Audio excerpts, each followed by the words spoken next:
meeting of March 4th, 2026. My name is Doug Marshall, and as chair of the Amherst Planning Board, I am calling this meeting to order at 6:33 p.m. This meeting is being recorded and is available live stream via Amherst Media. Minutes are being taken. Pursuant to Chapter 20 of the Acts of 2021, extended by Chapter 2 of the Acts of 2023, and further extended by Chapter 2 of the Acts of 2025, this planning board meeting will be conducted via remote means using the Zoom platform. The Zoom meeting link is available on the meeting agenda, posted on the town website's calendar listing for this meeting. Or go to the planning board webpage and click on the most recent agenda, where the Zoom link is listed at the top of the page. No in-person attendance of the public is permitted. However, every effort will be made to ensure the public can access the meeting in real time via technological means. In the event public access is disrupted for reasons of economic hardship or despite best efforts, we will post an audio or video recording, transcript, or other comprehensive record of proceedings as soon as possible after the meeting on the town's website. Board members, I will take a roll call. When I call your name, unmute yourself, answer affirmatively, and return to mute. I'll start with Bruce Coldham. I am here. All right. Is Fred Hartwell here? I do not think so. I don't see or hear him. We'll go on. Jesse Major. Present. Thank you. I, Doug Marshall, am present. We believe Angus McLeod will be a couple minutes late, so I'm not seeing him yet. Johanna Newman? Here. And Jara Smith is not in evidence yet. So we have 4 members present, we have a quorum, and we can proceed. Board members, if technical issues arise and the discussion needs to pause, it will be noted in the minutes. Please use the raise hand function to ask a question or make a comment, and I will call on you to speak. After speaking, remember to remute yourself. To the general public comment agenda item is reserved for public comment regarding items not appearing later on tonight's agenda. Please be aware the board will not respond to comments during general public comment period. Public comment may also be heard at other times during the meeting when deemed appropriate by the planning board chair. Please indicate you wish to make a comment by clicking the raise hand button when public comment is solicited. If you have joined the Zoom meeting using a telephone, please indicate you wish to make a comment by pressing *9 on your phone. When called on, please identify yourself by stating your full name and address, and put yourself back into mute when finished speaking. Residents can typically express their views for up to 3 minutes or at the discretion of the planning board chair. If a speaker does not comply with these guidelines or exceeds their allotted time, their participation may be disconnected from the meeting. All right, time is 6:37. We'll go right into our first agenda item. And Zoom just dropped minimized on my screen, so that was a surprise. All right, we have the minutes from September 17th of last year. Members, are there any comments on those minutes? All right, may I have, what's that, Bruce? I move to adopt the minutes as presented. All right. Let's see, Johanna, you got your hand up. I second the motion. All right, you beat Jesse. So we have a motion to accept, a second. Does anybody want to make any further comments before we go ahead and vote? All right.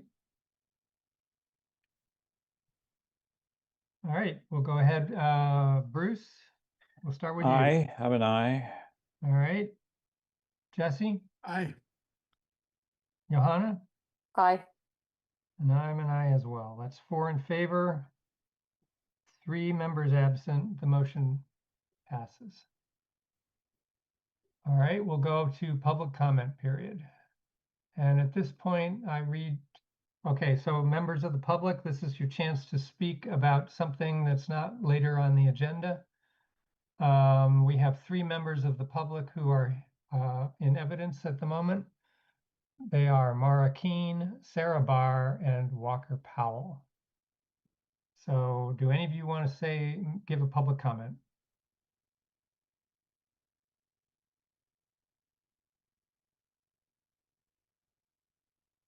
All right, I'm not seeing any hands raised, so I think I will just move on. Time is 6:39. East Amherst zoning redevelopment. Review the draft consultant scope of work. Nate, why don't you give us an intro here? Yeah, we're going to have Walker Powell join us as a panelist. She's a planner with the town, and she'll be working with this project. I'll just say quickly, the town applied for a community planning grant. We received $70,000 to study East Amherst. It's a pretty big geographic area. And then we have until June 30th, 2027 to complete the work. We're hoping it would move along faster. The idea is to study East Amherst, right? Focus in on an area and then determine ways to increase density to allow, multifamily housing or different kinds of uses there. There was some things in the press saying, this is the local historic district. And I want to say that it is separate from the local historic district process. So there is a local historic district being studied in East Amherst. Some of these areas may overlap, they may not, but it's, this isn't the East Amherst Local Historic District. This is a planning study, and what we're hoping is that the planning board becomes the venue and involved as a stakeholder, and works with a consultant to do outreach and work with property owners, and really can be part of the project and the planning for this village center. So we're in the scope that we can talk about a timeline at some point, but the idea is to really keep the board involved in this process. And so I can turn it over to Walker. All right, thank you. Welcome, Walker. Thank you. I don't have a ton to add. I think that was a pretty good overview that Nate gave. So, have you all had a chance to review the scope of work that was sent out? Well, I'm seeing a few heads nod. Okay. So I think it would probably be useful, at least for the public, for you to give us a little bit of a overview of what's envisioned. Yeah, I'll just do a quick synopsis, basically. So as Nate said, this is going to be for the East Amherst Village Center. And there was a map included with the sort of potential focus area that we're looking at considering as part of the packet as well. Not the common so much as just south of that where there's more businesses and the commercial district is there already. So the hope is to look at zoning that would increase housing, specifically affordable housing. And one of the main ways of doing that is a 40R district that we'd like to have the consultant look at, but we're not committed to that. So the way the scope was written is their sort of first task is to look at the initial conditions and assess what's there and what would make sense. And then at the end of the first task, at the end of the second task, which is looking at specific housing details and like market analysis and whatnot, they propose what the best strategy would be for the area. And then once the planning board and the town staff have decided which strategy they want to go forward with, whether it's 40R or something else, then the consultant will also be tasked with helping figuring out how to implement that, writing the language for the zoning bylaw, if there's going to be a zoning bylaw change, figuring out exactly where the district boundary would be, how it would impact the existing zoning, and how the affordability would work, and identify issues that might arise in implementing this, and then come up with the final language needed so that it could go straight to town council or whoever else would need to approve it at the end of this process. We're hoping that the process will not just lead to a study, but also lead to actual implementation of something that will make change happen sooner than later. And the consultant will work with town staff, and then our hope was that the planning board would be the primary venue for public comment, public meetings. The consultant would attend several planning board meetings and give presentations and answer questions during those meetings. And the planning board would be an active participant in giving feedback and looking at the drafts. That's kind of an overview. Does anybody have any questions about the idea or the concept or specific parts of the draft? All right, I see a couple of hands. Thank you, Walker, for that introduction. Mhm. I know I have a question, but we'll go with the hands first. Jesse, why don't you start? Thanks, Doug. Thanks, Walker. A couple of questions. One is on the map. Is that everything on the map is what you're considering East Amherst, or it's just, or something, some subset of what's actually shown? And in our So- conversations about East Amherst sort of center, it's really a much smaller region. Jesse, there were several pages. The first page is just an aerial without any boundary on it. Oh, okay. Sorry. Maybe I missed that. Yeah, there's one with a proposed focus area drawn in a Okay, white line. apologies. I was in that question.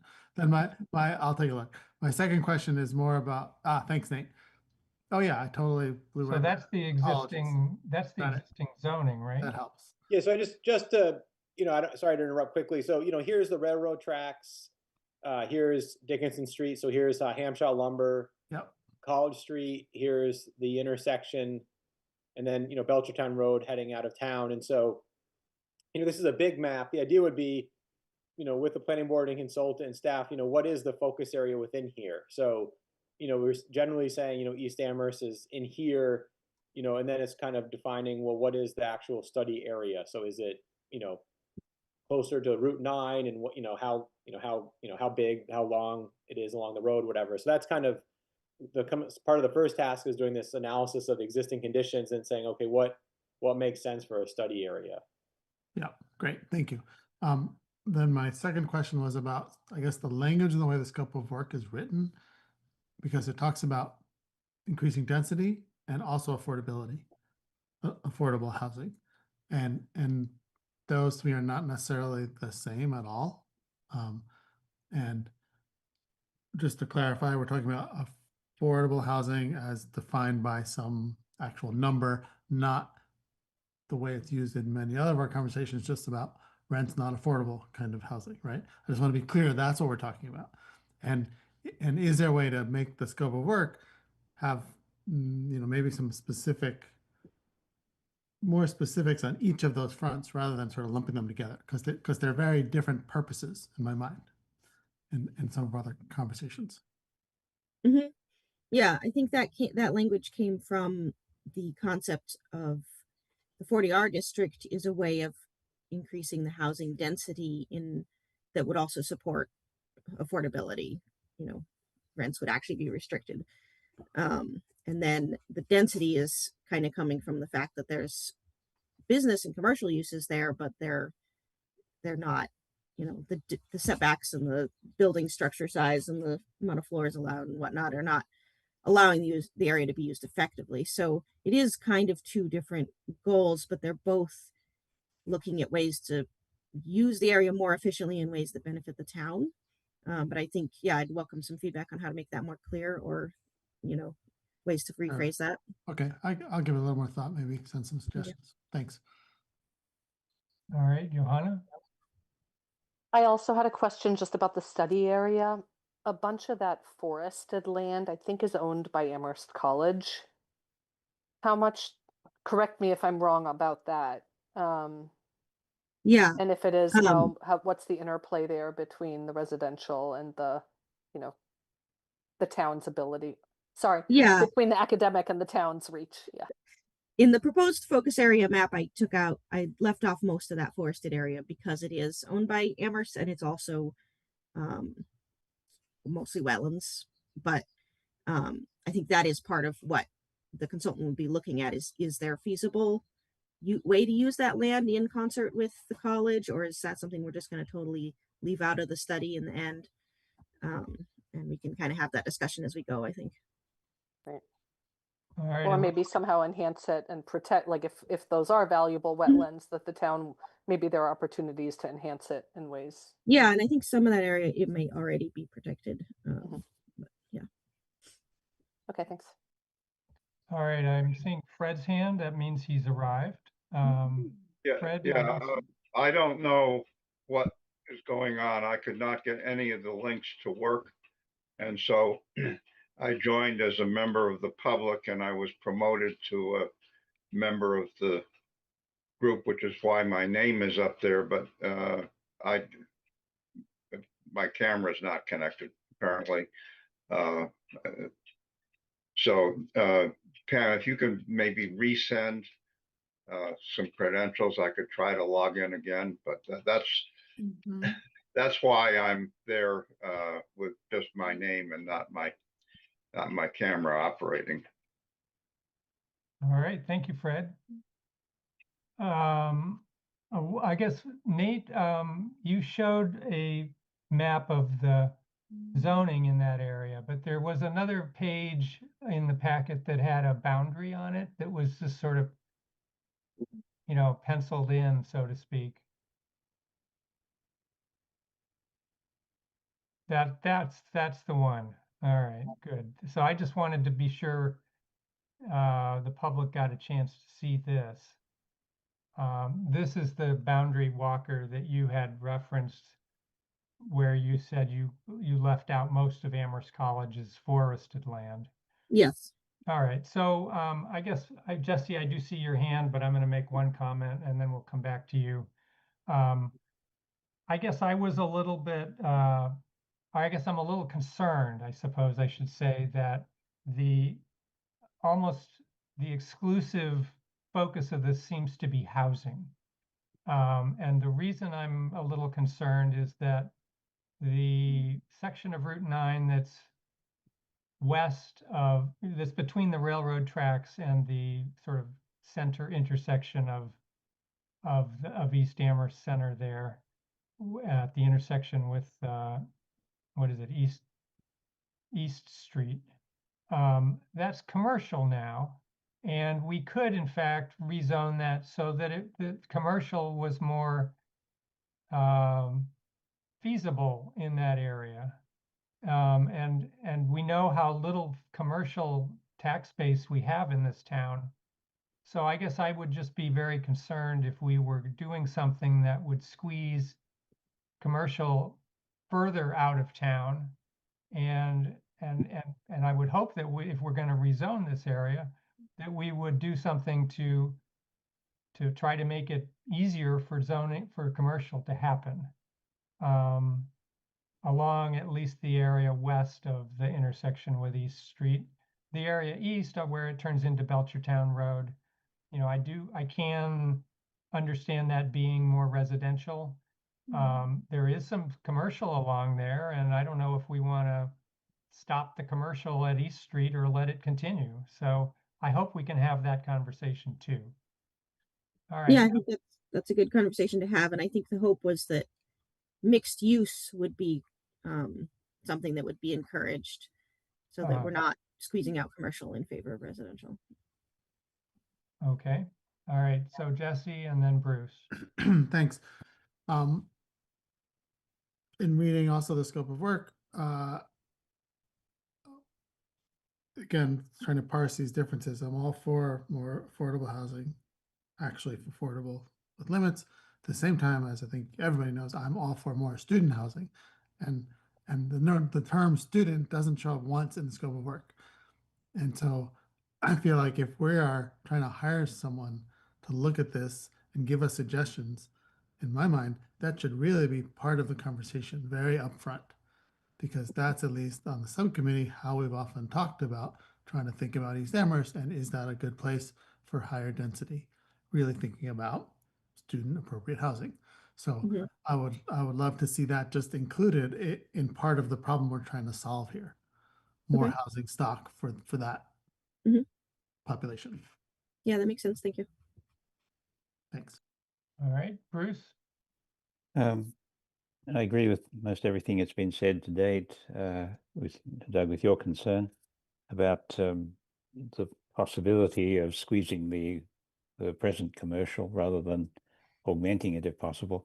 When I read the RFP, it acknowledged that this was a gateway to the town, and I have thought for quite a few years that it was the least auspicious gateway that we have, and it would be good if that could be made it could be more auspicious. So I think I was quite happy that that had been mentioned, but I think perhaps I should firstly like to augment to amplify that this is that we should not just recognize that it's a gateway, but that we should recognize, I think, that it is the least auspicious gateway and that it's somewhat embarrassing. And it would be nice if not only that it is a gateway, but that it could be augmented in its prestige. I don't know, word like that. Grandeur. Grandeur. I like that word. Yes. Thank you, Doug. So agree with Jesse that I noted that the word student was missing from all of the housing. I know that we've discussed student housing a fair bit, and we haven't felt that this corner of town was optimal because the university is on the diametrically opposite side of the center of town. So not optimal, but given that the demand for housing seems to be 9 out of 10 rentals seem to be student interests or stuff. I don't think that's right, although that's the data that I have. And it seems to be accurate from all of the sources I have, but it doesn't feel right. So I haven't quite got to the bottom of that. But nonetheless, there is a huge unmet demand for student housing insofar or for so long as the university doesn't add more than it currently has. So I think it should be there. I agree with Jesse on that. There was one other thing that I've forgotten, and the last little piece was that in reading the RFP on the bottom of page 1, there's an error that took me a while to figure out what was going on, but basically South Pleasant and North Pleasant should say Southeast and Northeast, and then it makes sense. But otherwise, it's quite confusing. All right, thank Thank you. you. Thank you, Bruce. I guess, for that area, particularly the housing that's on the south side of Belchertown Road, that has always felt to me like it had a fair amount of graduate students and probably more graduate students than undergraduates. And so, having graduate students there isn't necessarily a problem. I mean, there is reasonable bus service with the Belchertown Road bus. Obviously, if we put 5,000 people there, that would be certainly an impact on the bus system. But I know, the only person I've ever known that lived in that area was actually a staff member at UMass who had a fairly low income job there.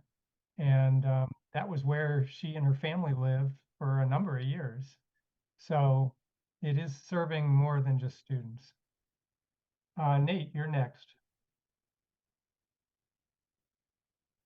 Yeah, no, I was going to thank the board for their comments, and this is, the kind of things we want to receive. So, I hear what you're saying, and I think staff can go back and look how we could adjust the RFP, in terms of, say, describing the different housing types or tiered approach to income levels, even Doug, what you said. And so I think that's important, and that's what we wanted to hear. So I was just going to say thanks.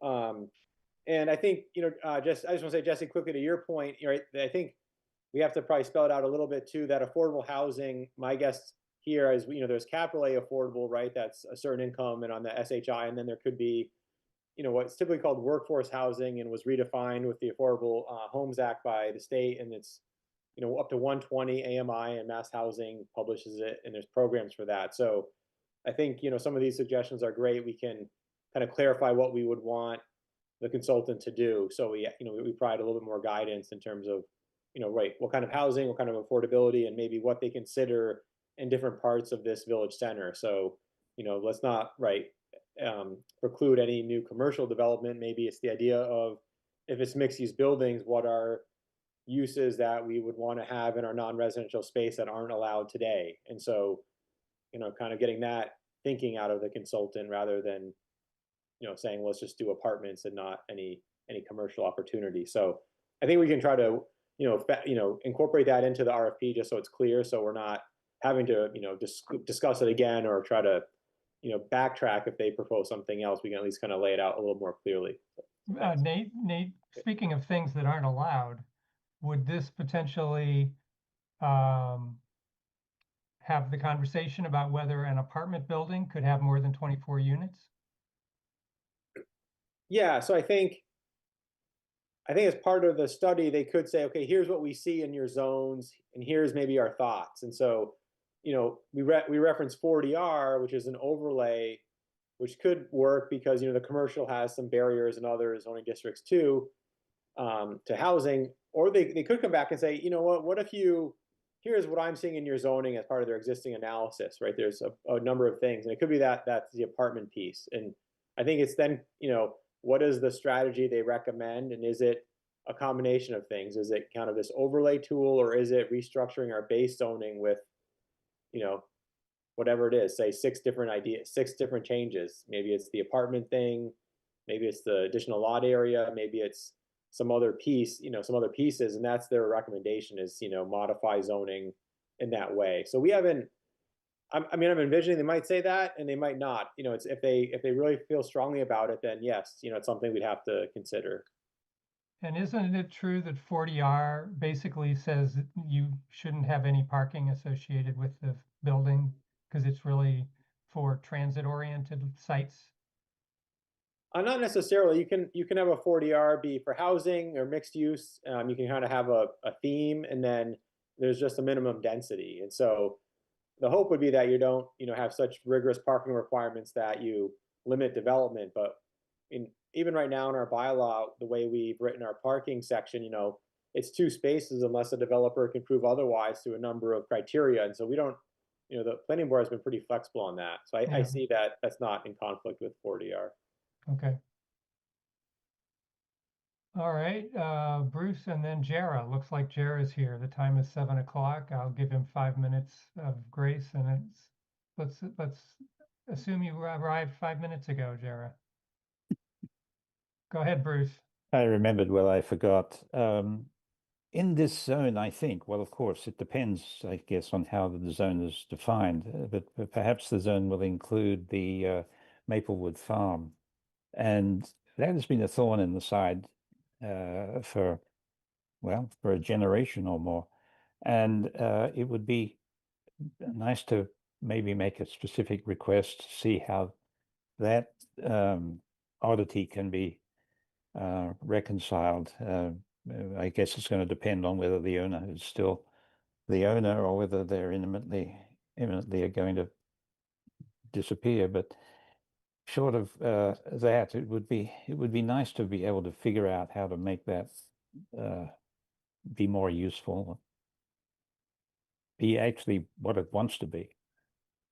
Well, Bruce, if we adjust the zoning and permit a lot more different things to happen there, wouldn't that probably induce a little more activity on that site? I think so. I just am raising it as a particular. I mean, a consultant driving through there wouldn't necessarily know that there's 30 years of angst associated with that that parcel, and I think it's worth pointing that out to them and saying that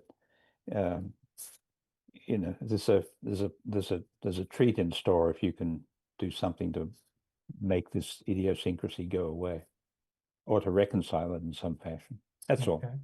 All right. All right. Any other comments from the board at the moment? All right, I will ask our members of the public if there were any comments they wanted to make about this draft RFP for studying East Amherst Center.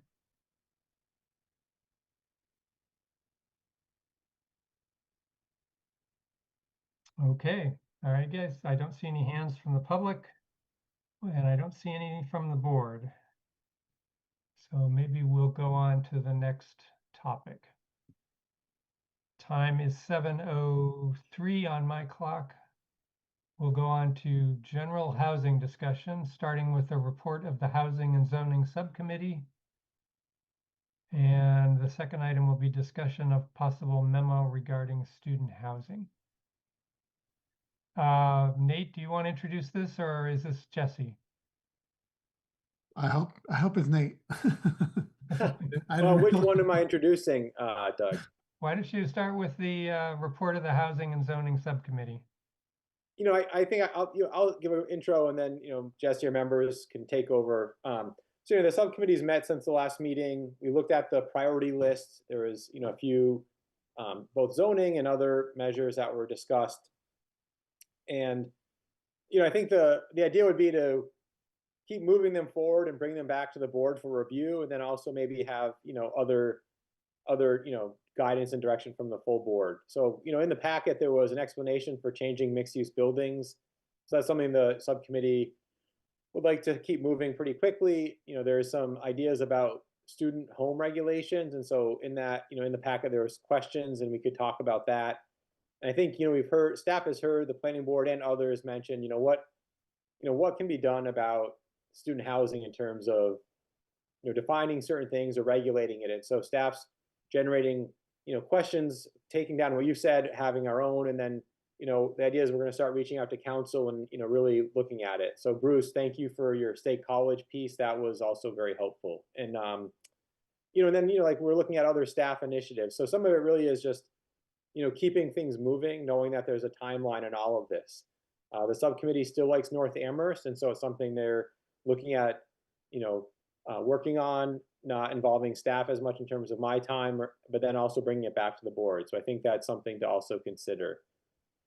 And then just quickly, the letter, Jared, I'm glad you're here. It's just, a few meetings ago, there was discussions about, what's happening in terms of, say, leadership or other things. And I don't know if I said it first or someone did. I was thinking that, well, if there are certain thoughts about how the town could interact with the university or colleges or whatever, would an open letter from the board to the town manager saying, well, here's what we, maybe what we see as issues, or here's what we'd like to see, or I'm not even sure how the letter would be formed, but maybe that's a way just to get the planning board's thoughts to the town manager's office, because although this is a public meeting and we have minutes and everything, I'm not sure how much gets relayed. And so that was just an idea, and it's something that the board could consider. I don't, to me, it was just maybe an idea stemming from one of those meetings. I don't even know how strongly it was represented or discussed. It's just something I wanted to put out there. So, So this was just a follow up and see if we wanted to pursue it. right. Okay. Well, there were a number of pages in the packet regarding the Housing and Zoning Subcommittee. I guess, does anyone have any comments on those who either is or isn't on the Housing and Zoning Subcommittee? Nate, this is basically, some of these are dated May of this year. Some of this is October of this year. So I assume the date in the upper corner is the target.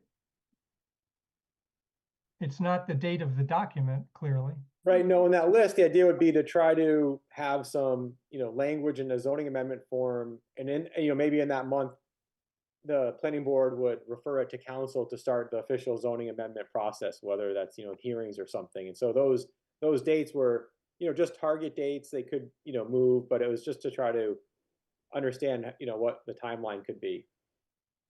Uh-huh. And I can share my screen if there's a document someone would like. I'm just trying to get them. Well, let's see. We've got Jesse's hand. Why don't you go ahead, Jesse? Thanks, Doug. Before we maybe talk about these documents, sorry, I didn't get my hand up quick enough. Just two other points for the full board from our conversation at subcommittee, really about the North Amherst idea, overlay idea, and about student housing, defining it, regulating it, et cetera, et cetera. We had a discussion at the subcommittee following up on the sort of points I clumsily raised, I don't know, two times ago with the full board. And we were hoping to bring something a little more defined to the full board to gauge if we have full board support to move things forward. Because the conversation was, if there's not, which is fine, obviously we all need to vote how we vote, we don't want to spend a lot more time on these things, right? So maybe for the next meeting or the one after, we can prepare some materials that we'll send around. Obviously, we get in the packet for actual agenda items to discuss and maybe vote on, not necessarily, yes, we want this, vote on, yes, we should spend more time on this, more or less. So just putting that out there for Okay. everyone else to Jesse, think about. as you mentioned that, the primary thing that I can remember where that kind of question about whether the board is interested in pursuing it or not had to do with limiting student housing and whether we were as a whole interested in that. Correct. And Correct. and at that point in that conversation, it was sort of versus trying to expand opportunities for housing in general. Correct. And I would phrase it slightly differently as not necessarily limiting, but figuring out if there are levers we can pull to limit where it might be and other places where there could be more. Mhm. So I think we all agree we need more student housing. I'm not trying to reduce the number, but maybe the location and the density, et cetera, et cetera. Right. Anyway, yes, that general topic. Okay. All right. Correct. All right. So let us know when you're ready, and Yeah, we'll bring something back. put it back on an agenda, assuming that it's not full of Yes. downtown design standards and East Amherst rezoning. Right. Thanks. I foresee we're going to have a busy spring. Okay, Bruce, you're next. Yes. I'll be in Europe for a month of that, but that's not why I put my hand up. I just wanted to say that part of the deliberations or the conversations on the North Amherst overlay and student housing focus and so forth was that we should proceed, as Jesse has mentioned. What I offered to do in that conversation was to put together a longer, more general narrative in making the case as to why this is a good idea and why the town should embrace it. And what I also offered to do, or maybe just committed to myself to do, was to break that down into a series of pieces of about 800 or 900 words long, which might appeal to the Gazette Bulletin as to be published. It seemed to me that a good starting point would be to put this broad argument out publicly. I would be doing it under my own name, or Jesse and I would. Jesse is contributing to this. If he chooses to be a co-author, that would be appropriate, but he may feel for various reasons that I'm a big fat retired fellow who's fat, dumb, and happy, and nobody can really do much to me anymore. So I'm easy at doing these kind of things. So that's the plan of the moment with me and with us, is to develop this broad argument, which basically makes the point that Amherst is in a particular situation, unlike most towns, and so that we've looked at many towns. What have we found? We found that we are essentially unique, we think. What are these other towns doing? They're doing one of three things. These three things are two of these three things are limited in various ways. The option that seems to be the ripest for us is the overlay approach that we are thinking of. So it puts it in a broad context. It makes the broad argument, and we hope that that kind of approach will help folks appreciate that this is not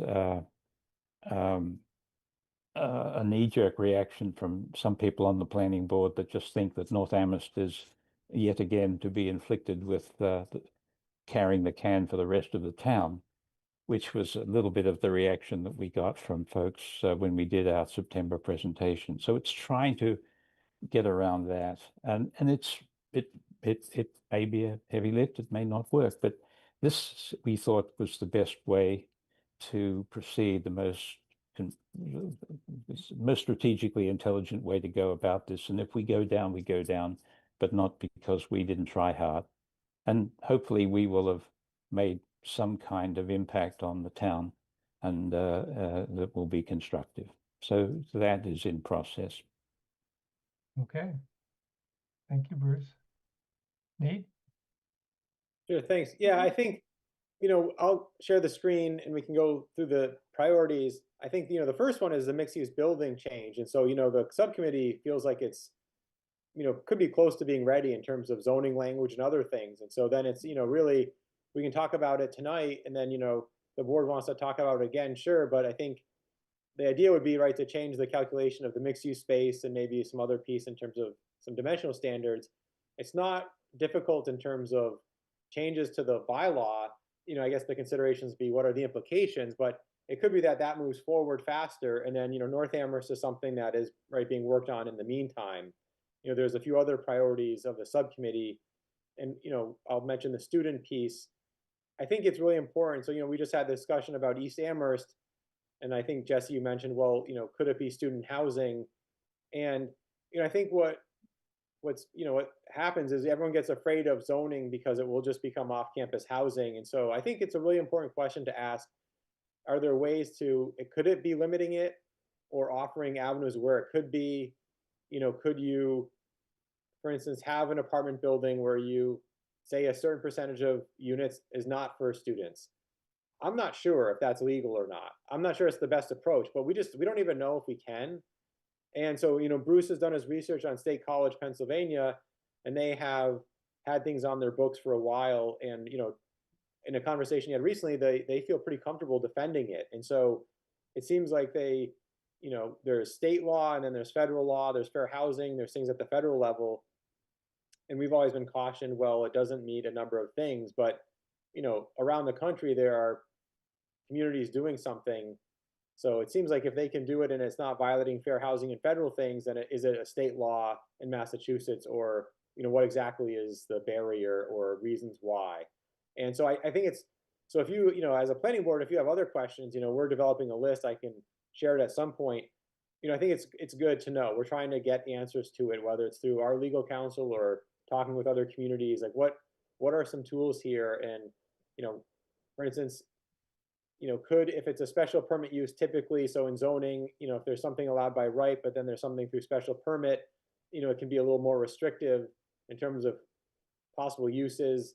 It's hard to get into who the user is, but some places will say a student house is a zoning use, like a land use classification, and not a who lives there kind of use. And so, maybe that's a way to do it. And those are the questions it could be helpful to explore. And it goes to the minimum distancing or some other things. Is it a licensing program?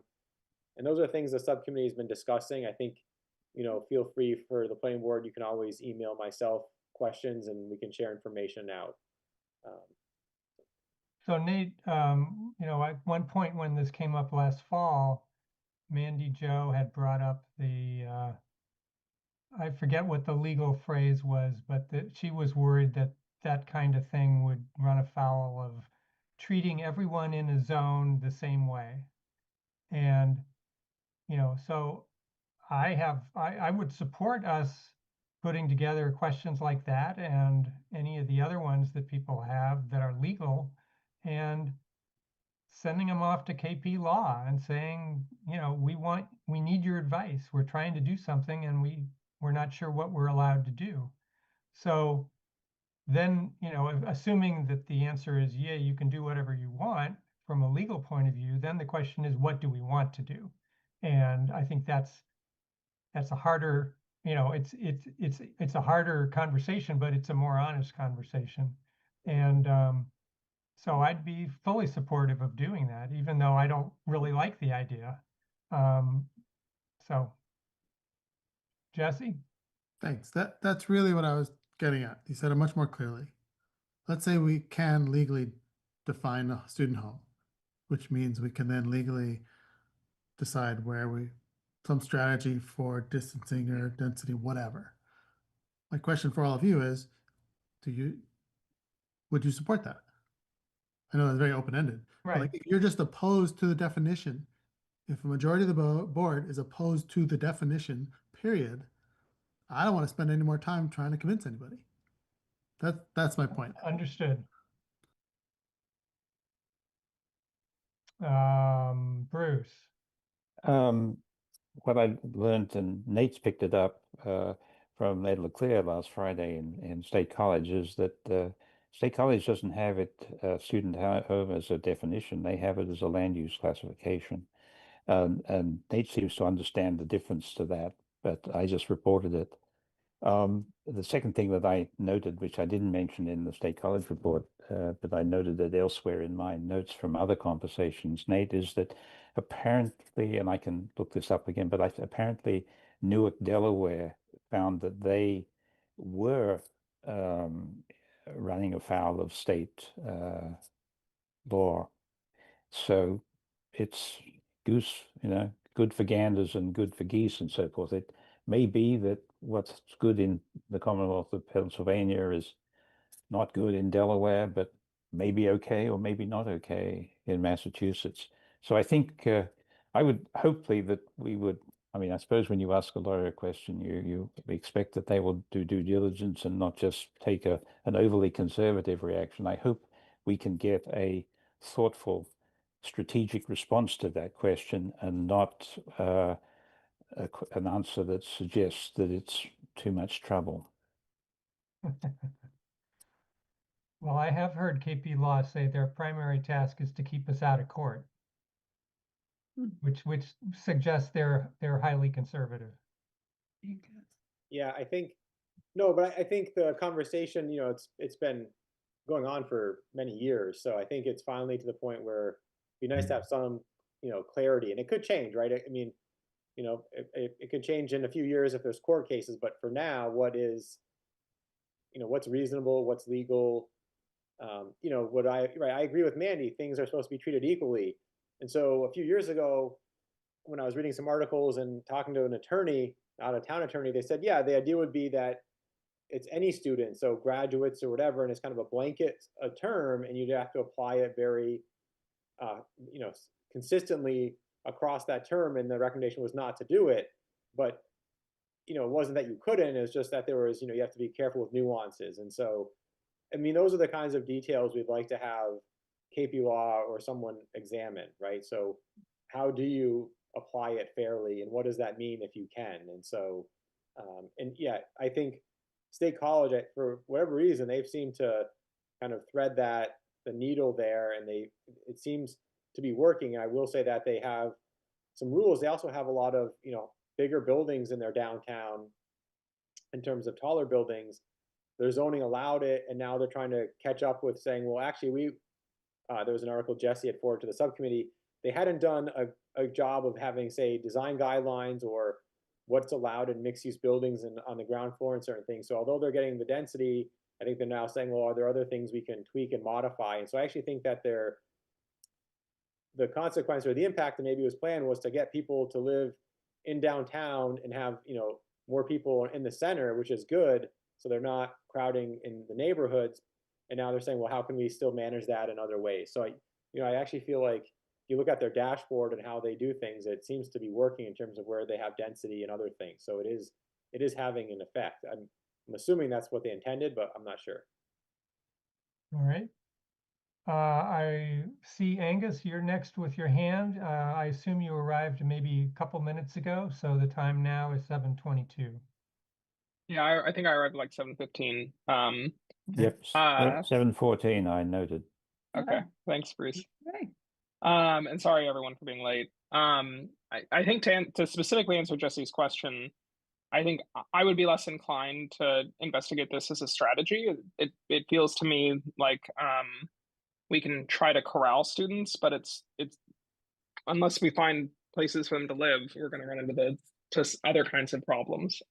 So to me, I wouldn't investigate it, but we've heard from people in the public who are really interested in this strategy. So I think I would support trying to get some kind of a legal opinion, so that not so much because I'm interested in pursuing it. Once we got the legal opinion, I would probably state similar things, but I think it would be helpful for us in communicating with the public to let them know that we've gone down this path to get some legal advice. I think we're probably not going to get a clear yay or nay from the law firm. It's going to be degrees of liability. But that would be clarifying to have some information that we can share with people who would like us to really be investigating this strategy. So I think that's kind of my dual personally, I'm not wild about it. I don't think it's a great approach to coming up with student housing, but I'm open to the legal opinion, and I think it'd be worthwhile. All right, thank you. We've got 3 hands. Bruce, you're first again. I'm somewhere between. I put up my hand because apropos of your comment, Doug, about KP Law's job is to keep us out of court, and that immediately got me jonesed a little, because and Bob Mitchell years ago, when Fred and I were first together on the planning board, that was essentially Bob's job. He felt that was keep our noses clean was the way he phrased that. And generally, I think that's a good move, and I can understand that KP Law might have that modus operandi. But sometimes you want to be the client who decides whether or not you want to keep dirty your nose a little. This is an issue about whether you can do something that's akin to what State College has done.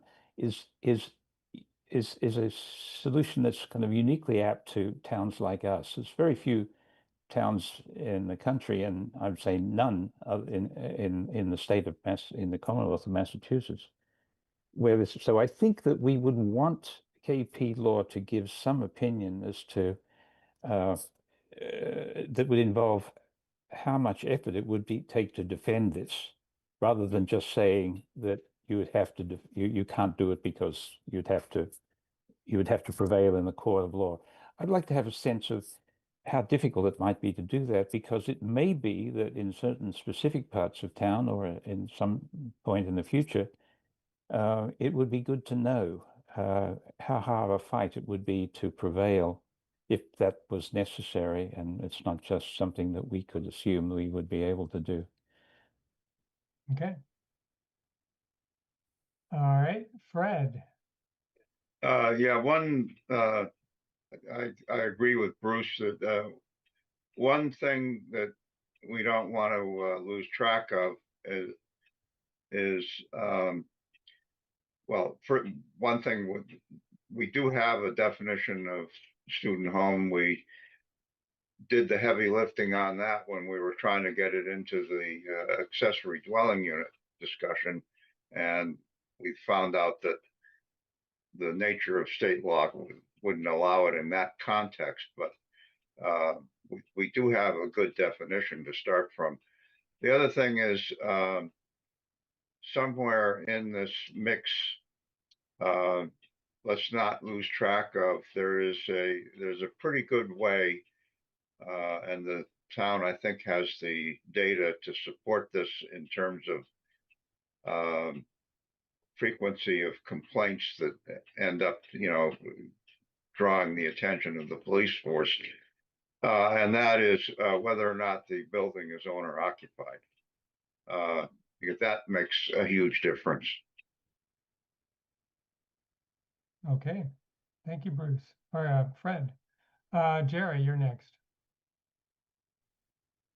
Thank you. I was just going to say that I think, it makes sense to ask the lawyers. Getting a legal opinion, I think, yeah, I'm absolutely in support of that. But as a strategy, I don't think it's the most effective, and it's not something that I personally will be investing any time working on, but that doesn't mean that isn't what the board can work on. Okay. All right. Nate, I guess one question I think I need to ask you. I think at least 3 of us have expressed that we're not particularly enthused with that approach. If that's the case, and the board is unlikely to want to proceed if we got the legal opinion that it was in fact legal for us to go that way, would you in fact want to spend the money on an attorney to get the answer? I mean, I think several of us have said it would be perhaps helpful to have that answer, even if we didn't support it. But how does the town view that kind of situation in terms of spending its money? So, like there's a report, back from like 1991 And there's one before that, right? So it's like Michael Dukakis funded a study, housing in college communities. And it's the same conversation we're having today. It's like it hasn't advanced much at all. And so whether it's about housing in general or student housing, I think it would be really important to have some of these answers clarified. Okay. And so I think it's worth it. And so some of it would be whether or not we actually have a definition of a student home. Some of it would be like, okay, well, say we do, can it be used in a licensing program? If for nothing else, to have better data than, say, the rental program we have. Can it be a use classification in Massachusetts? That's kind of interesting.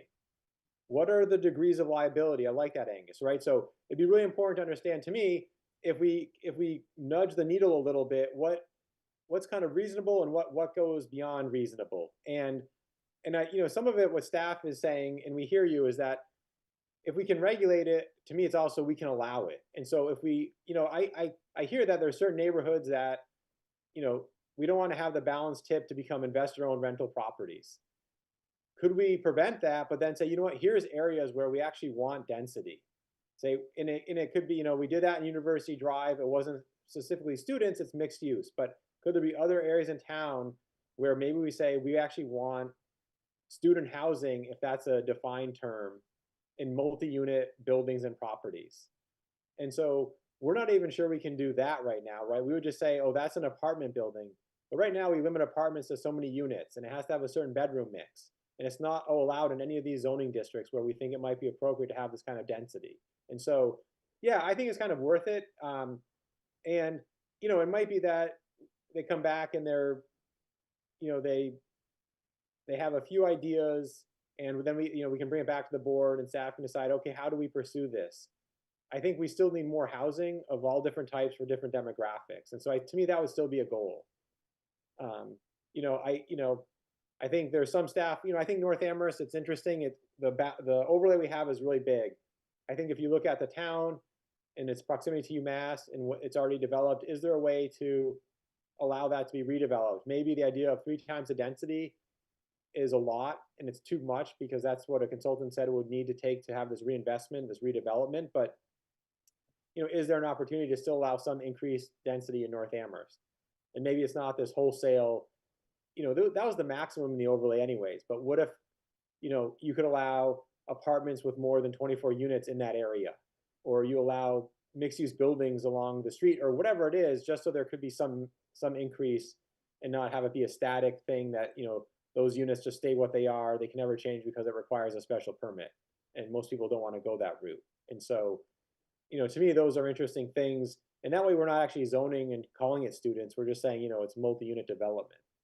So I do think, Doug, though, I think there's some nice points brought up tonight. There's ones that staff have already listed in from previous planning board meetings. And so, yeah, I think it's just kind of interesting. You hear other communities across, like I say, across the country are doing things. And it's like, well, why has it not done in Amherst? And Bruce, I do think there are other communities in Massachusetts, right? Worcester had 10, I don't know if it's like 8 or 9 colleges and universities. There's different, UMass Lowell is pretty big. So I think that some of it could be, I think Amherst is unique in terms of its proportion and ratios. And I think the housing production plan really highlighted that in some ways.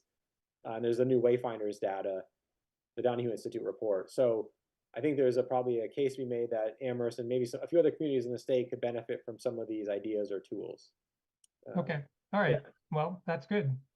And I was going to say we could turn to mixed-use buildings. So I'll share my screen. I think that one of the first priorities was changing the mixed-use building standards. And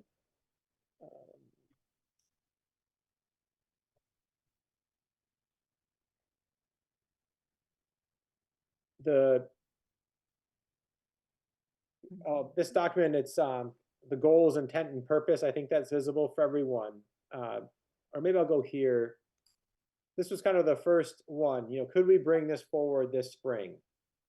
And the idea would be in outlying village center zones, allow mixed-use buildings, change the calculation of the non-residential space. And, there was a number of questions that the subcommittee and staff had. And what that really led to was this statement in this document here. The goal is to really encourage it and, outside the downtown. So 4 zoning districts: RVC, BVC, commercial, and BN. And there's kind of 2 approaches to this strategy to incentivize mixed-use buildings in these village centers. Change the proportion of non-residential space. And we already have a separate standard or calculation. It's on University Drive. And so the idea would be to take that standard and apply it in these 4 village center zones. So rather than 30% of the gross floor area, it's 75% of the facade length along a street to a depth of 24 feet.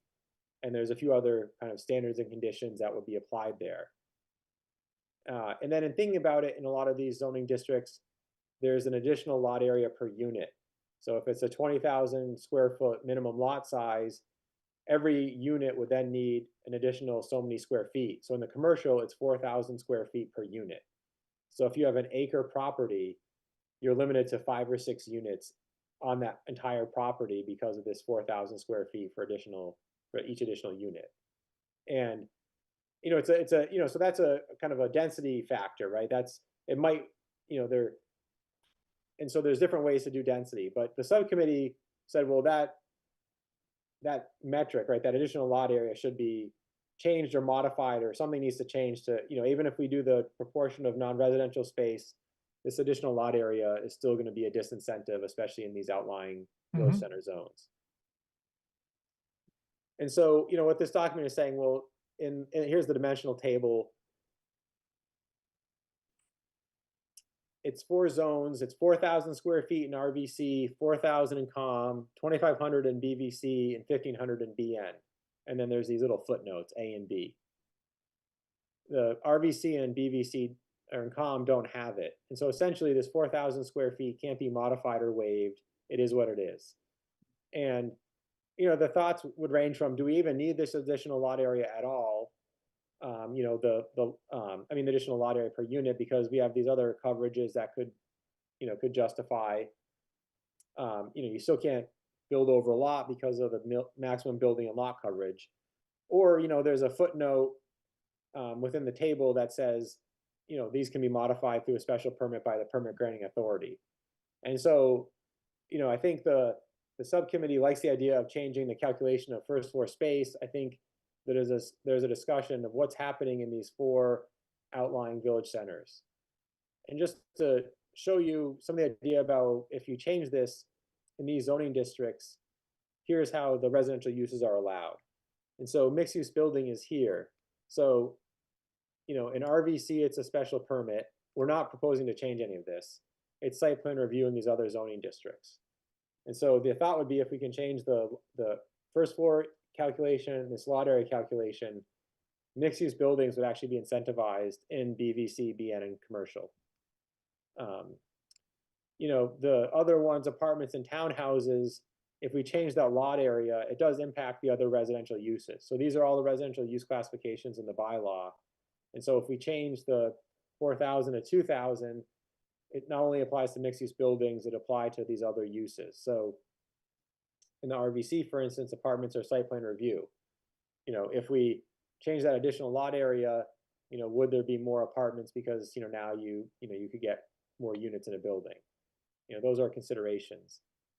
Just scrolling down, there's a few areas in town where these zoning districts are located.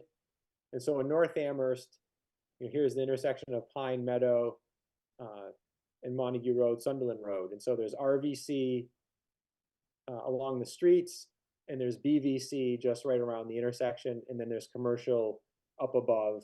Here's Coles Road, so here's the Survival Center and everything here. So the changes to mixed use would apply in these areas in North Amherst.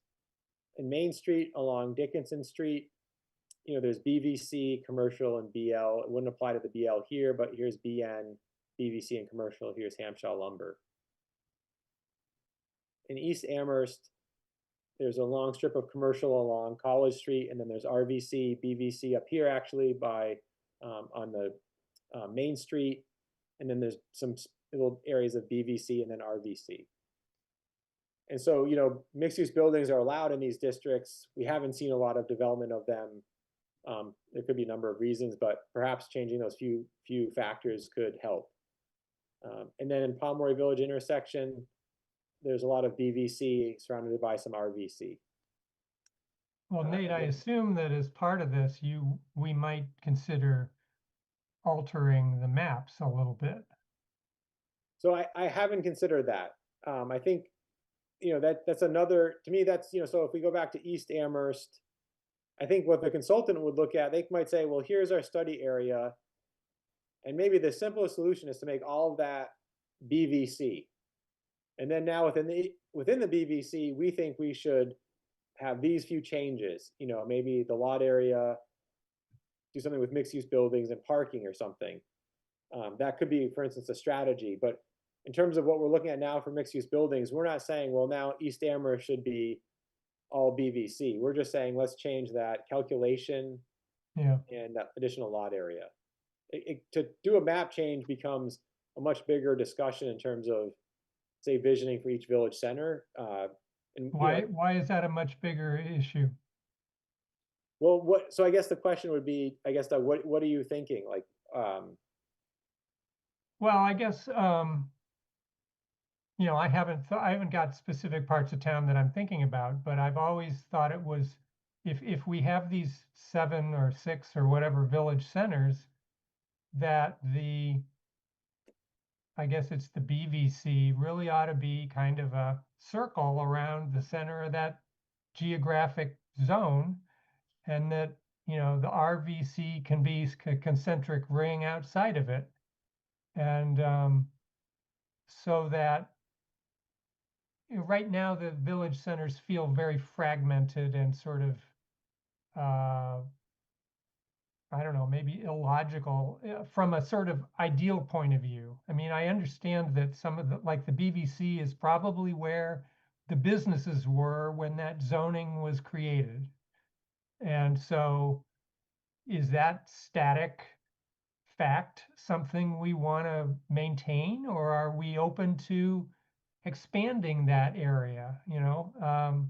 That's the kind of thing that I would think we would want to talk about, but maybe that is too big a conversation and would bog down the mixed use conversation, beyond a palatable length of time. So I agree with you, Doug, that right there's this kind of hierarchy or this, succession of, say, density or zoning. It seems odd, especially here we have RVC and then there's BVC up here, when you think that the kind of denser area is all here, which could be better served by BVC, and then this actually would be RVC. So I'm not, I think there's ways to look at that.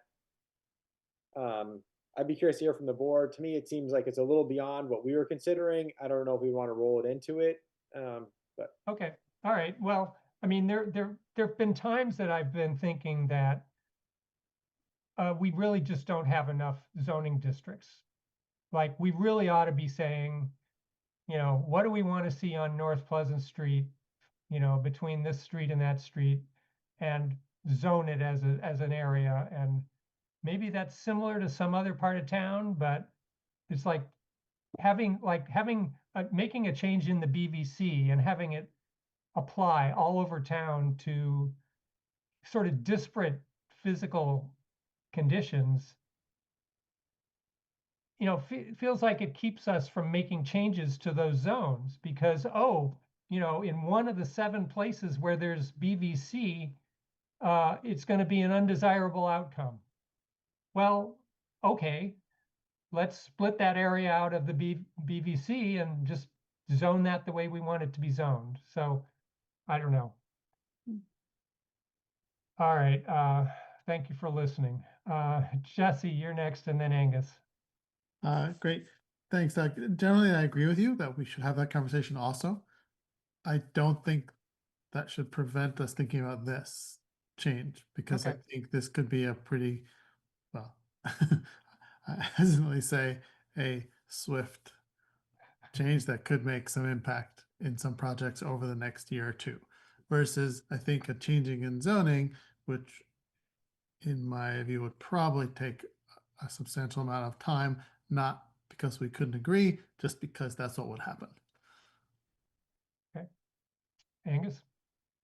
Yeah, I would I would agree with Jesse that I think the map should be left as it is. I'll just say changing all four of these zones with the additional lot area requirement would actually change all of these two major intersections, right? It's changing BBC, RBC, and commercial. So without changing any map lines, you'd be able to change a fair amount all at once. Generally, just to your point, Doug, about kind of spot by spot zoning, I would generally not push for that. I think I would, on the one hand, with infinite resources, I think that could be a great way to run development.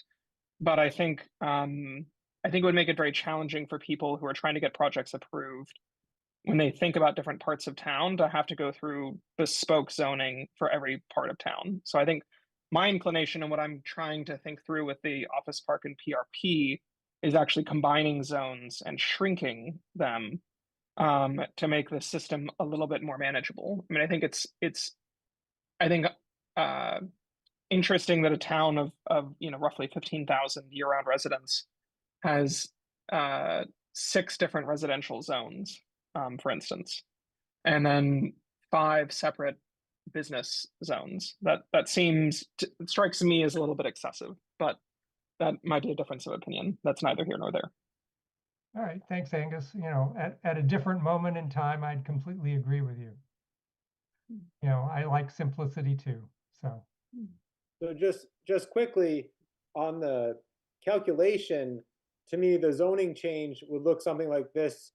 We're not removing any language, we're just, whatever is in bold is new. So we'd say that in the general business and BG, this applies. So this is already in the bylaw. We're just adding kind of this lead in.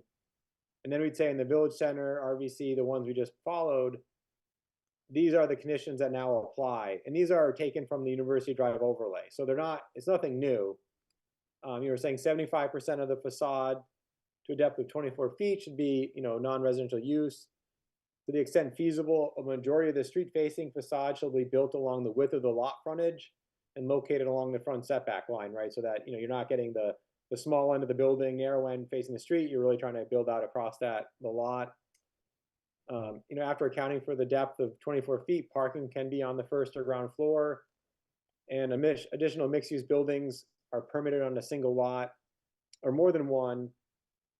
And they can have less ground floor space, but then it has to be, compensated for in the first building. So you're not losing any of that non-residential space. And then in all zoning districts, these other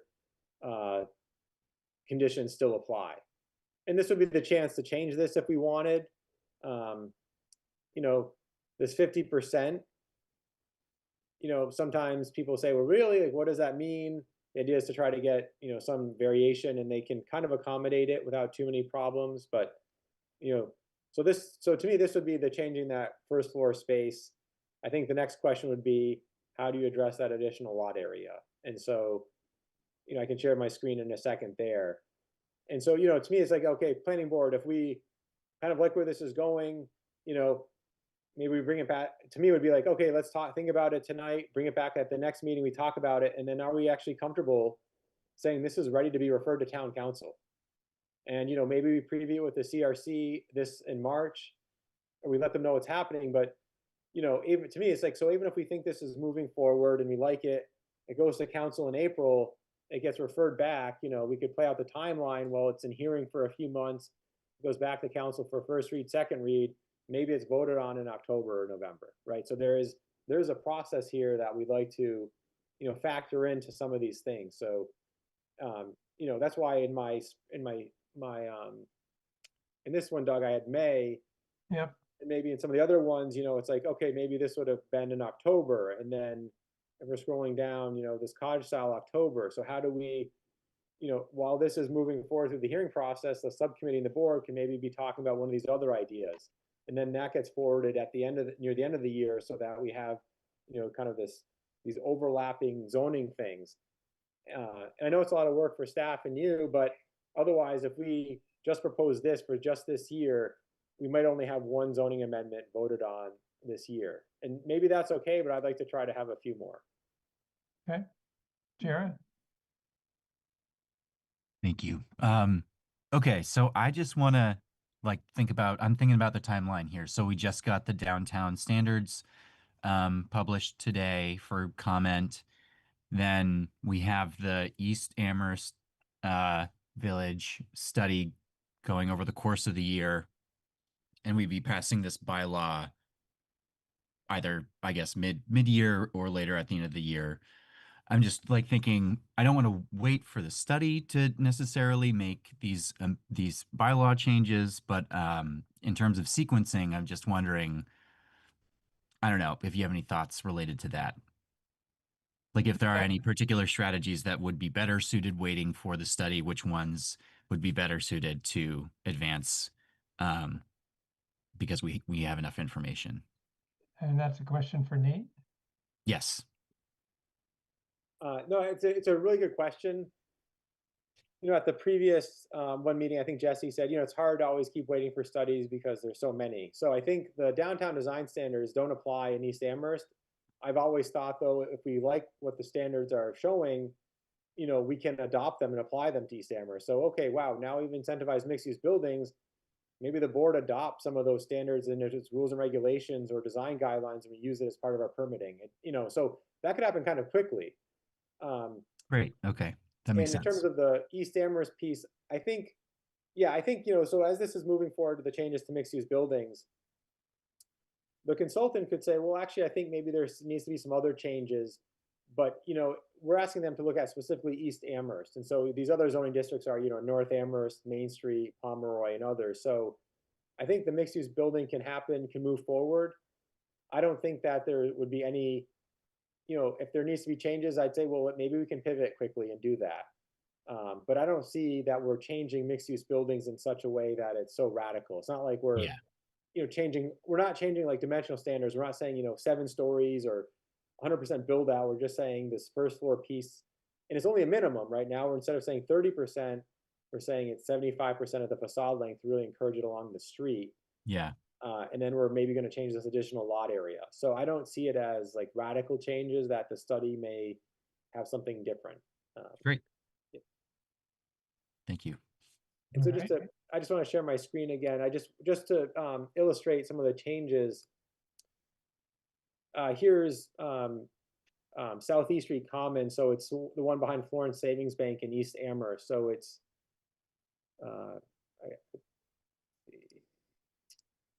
it's this project right here. And you know what, this was before there was some standards in the mixed use in the bylaw. So they have, as far as I can tell, a really small existing mixed use portion here. What's shaded in, and then, you know, in the blue would be what 30% looks like. And then the red in Southeast Street is right along here on the bottom. And the red is what 75% of the facade length along the street would look like to a depth of 24 feet. And so, you know, if right now there's 1,200 square feet, 30% is about 4,700, 75% of the street facing is about 3,600. So it is less. You know, in some instances it wouldn't be. You know, sometimes this is more comparable, depends on the shape of the building, right? So if you have a bigger building, 30% is bigger, even if it's not along the street. So, you know, 5 University Drive down on the corner of Amity and University Drive, you know, currently they were proposing 44% of the ground floor be non-residential. So again, typically zoning sets a minimum or a maximum, so they went beyond the minimum. And then in the red is what, you know, what the overlay actually requires. So, you know, 75% of this length to a depth of 24 feet, which is much less than the it was proposed, and 30% is outlined in blue. So just to show you that, you know, depending on how the building is designed and the shape, you get, you know, different space allocations. I think, you know, the subcommittee felt pretty comfortable with putting this forward as the standard in these outlying village centers, though. I think the next question really is, you know, so here's what this would look like in the use chart. I think the next question is really what happens with, sorry for the scrolling, the dimensional piece here. These boxes got moved a little bit. You know, do we have, you know, a footnote we have A, B, and M in this dimensional table. I mean, I could see proposing, footnote C that says, it could be as simple as for mixed-use buildings, this condition may be modified by the permit granting authority. And, if it's a site plan review use, then the planning board modifies it. If it's a special permit use, it's modified by the zoning board. There's probably a number of ways to approach this. And so I think some of it would be, planning board, what do you think? The subcommittee had said, do we just eliminate it and have no additional lot area in these zones? Because these zones are kind of protected based on how uses are allowed. So in the BVC, townhouses, apartments, subdivided dwellings are all special permit, mixed-use buildings are site plan review.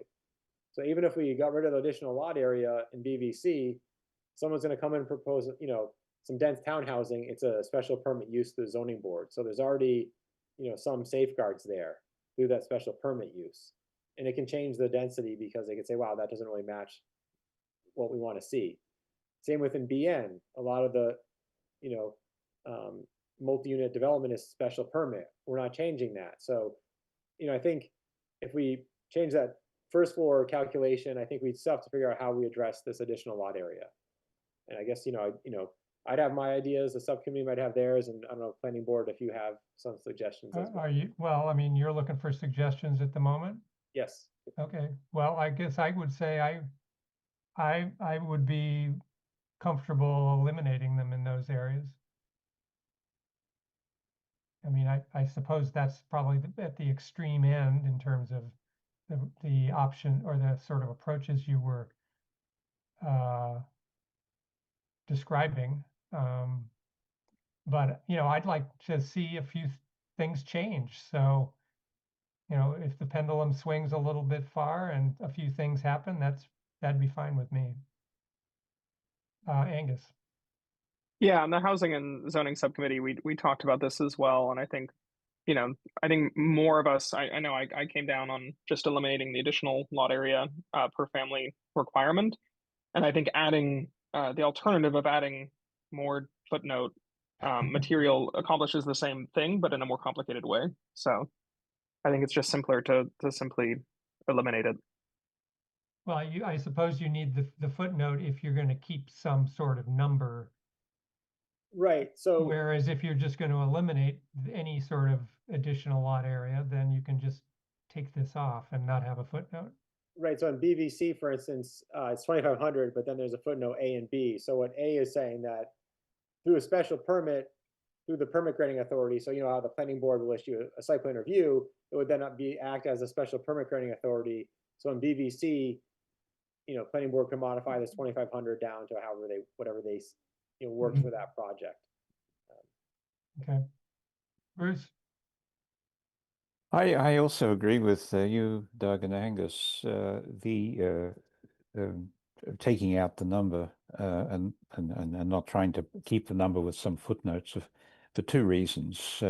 One is that it's demonstrably clearer about what we're trying to achieve, which is to get more opportunities to build more housing in places that we think it's appropriate. So having discretionary, giving boards discretion and so forth is not as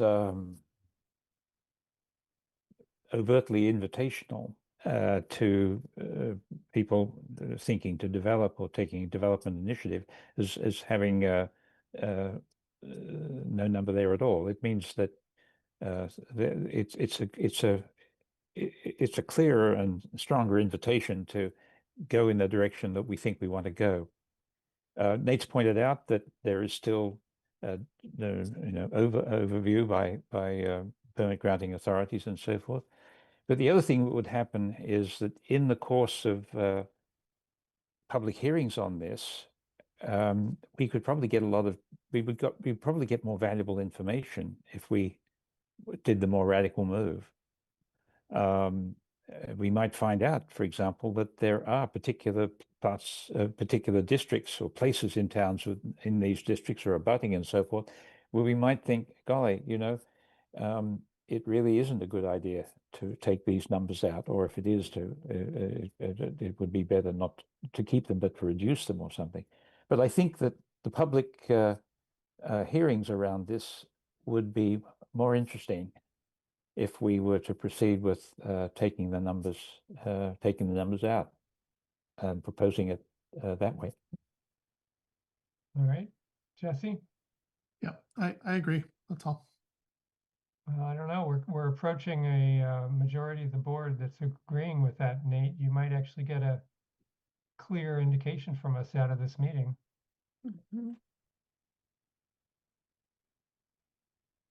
Okay, you know, Nate, one other thing that probably muddies the water for your effort that comes to mind, though, is if we take them out of these three areas, it kind of begs, what are you gonna, do you really need them in the BG? You know, do you really need the additional lot area in the BL? And maybe it's just out in the sort of outlying and less dense residential zones that's where that applies. Yeah, I mean, so, right now in the BL, it is a limiting factor of why there hasn't been a lot of development, because the lots are small. So, Yep. With the 4,000 square feet in the BL, again, there's no provision for a waiver. So you have a 20,000 square foot lot, the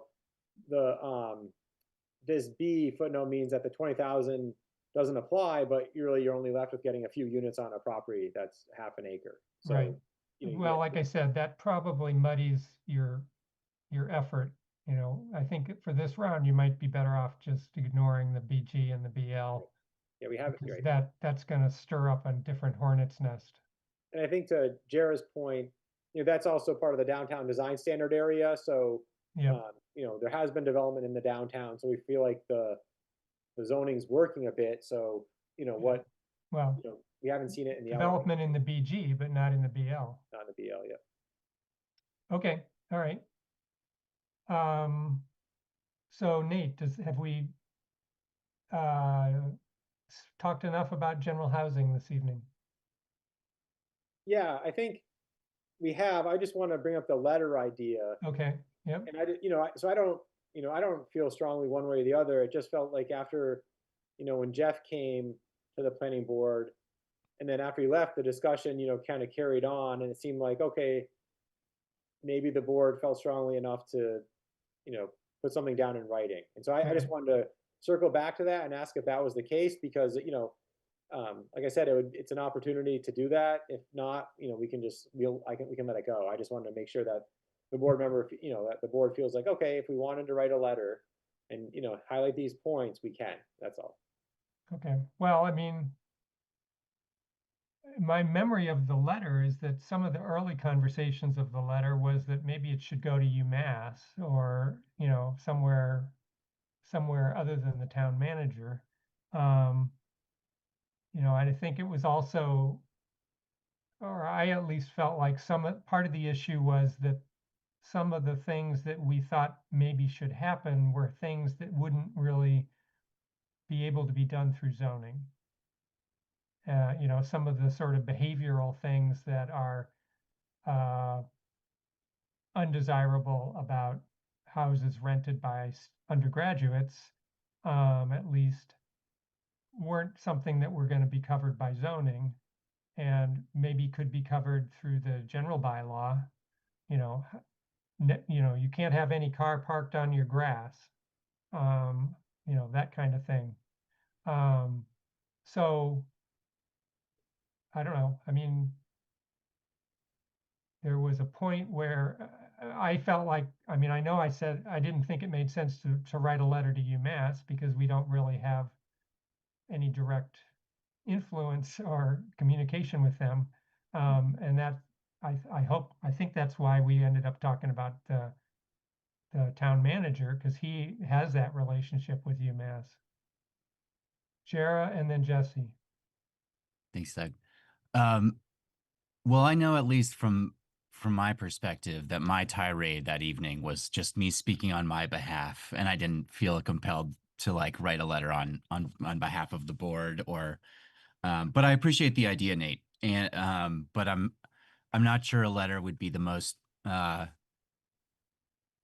effective way to go about this. But are we still planning on having a joint session between us, ZBA, Affordable Housing Trust, CRC sometime this spring, because like that would be a wonderful opportunity to invite the town manager and UMass representatives to be a part of that conversation, rather than painstakingly committee-based letter writing.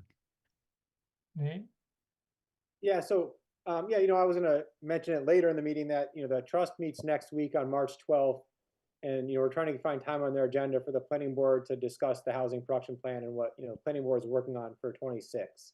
And so, I was gonna ask if a few representatives wanted to go, or we could have it as a, combined meeting. But that would be the first conversation, and my thought would be that could, be then a series of conversations, start small, so at this point we can, go to this, really just kind of understand, because the housing trust is really working on a few things, and so I just want to get the board to have some understand what their DRC has in mind. So yeah, I still plan for that for the month of March and April, and really see what lands. And some of it would be, maybe the board does this and the trust does this, but maybe there's opportunity for collaboration can help work. I don't, I think there's a lot from the plan just to have a conversation. Nate, I'll say About- you are breaking up, at least for me, and I think some other people as well. So Mhm. Oh, not that you should stop talking, but you might I'm want to done turn then. off, That's great. might want to turn off your video, when you talk. Okay, so Jara, there's this meeting next week that Nate was thinking we might introduce ourselves.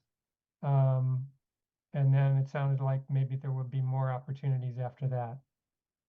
That sounds great. I'm happy to attend next week's meeting. Okay, I believe it's on next Thursday night. I Okay. believe. I don't know what time, but Yeah, Nate, so we can. Nate will let those of us that are interested know. Am I audible now? You are, yep. All right, yeah. So I think I don't know if it's at 6 or 7, but it would be Thursday in the evening. And if more than 4 members of the board want to go, we can just post it as a dual meeting. Like I said, I envision as probably the first of a few meetings. But really, this would be to outline our, the zoning priorities we looked at, what the trust thought of the housing production plan matrix, and just kind of hear what, is there something else that the trust might want the board to work on, or vice versa? And, are there opportunities for collaboration? Mhm. All right. Jesse. Thanks. Couple points. I'll try and be quick. Doug, something you said about behavior stuff. I don't think we should ever talk about that in zoning terms. Mm-hmm. It's not something Wanna- we can deal with. Right. Just want to state that it's not part of what I think about at all. I mean, neighbor-wise, yes, but zoning regulation, no. I do think there's legs for dilapidated properties for the town to do something, but that's also a different issue, not for my thinking here. On the question about the letter, what I took away from that conversation, and unfortunately, again, comes down to what we as a majority feel. In my time involved with the planning board, in my time living in town, which is 20 years, in my time I've spent looking at past conversations, which is probably far too much time, from old planning board, old town meetings, old subcommittee meetings, there's never been anything actually done as a result of the town trying to pressure UMass to do more about housing, as far as I can tell. There were lots of studies, or so, at least 2 studies, which said very clear things, and nothing's ever come of it. So I, as an individual, would certainly feel strongly about writing to the town manager and the council to say, hey, why not? Pull every lever you can. We're in a crisis. I would support us as a board doing the same thing, but I don't know if we all feel that way, right? So that's where I left that conversation about maybe drafting something as a planning board, because that's a very significant, or could be a very significant piece of a solution if UMass were to take some action. I'll stop there. Okay. Johanna.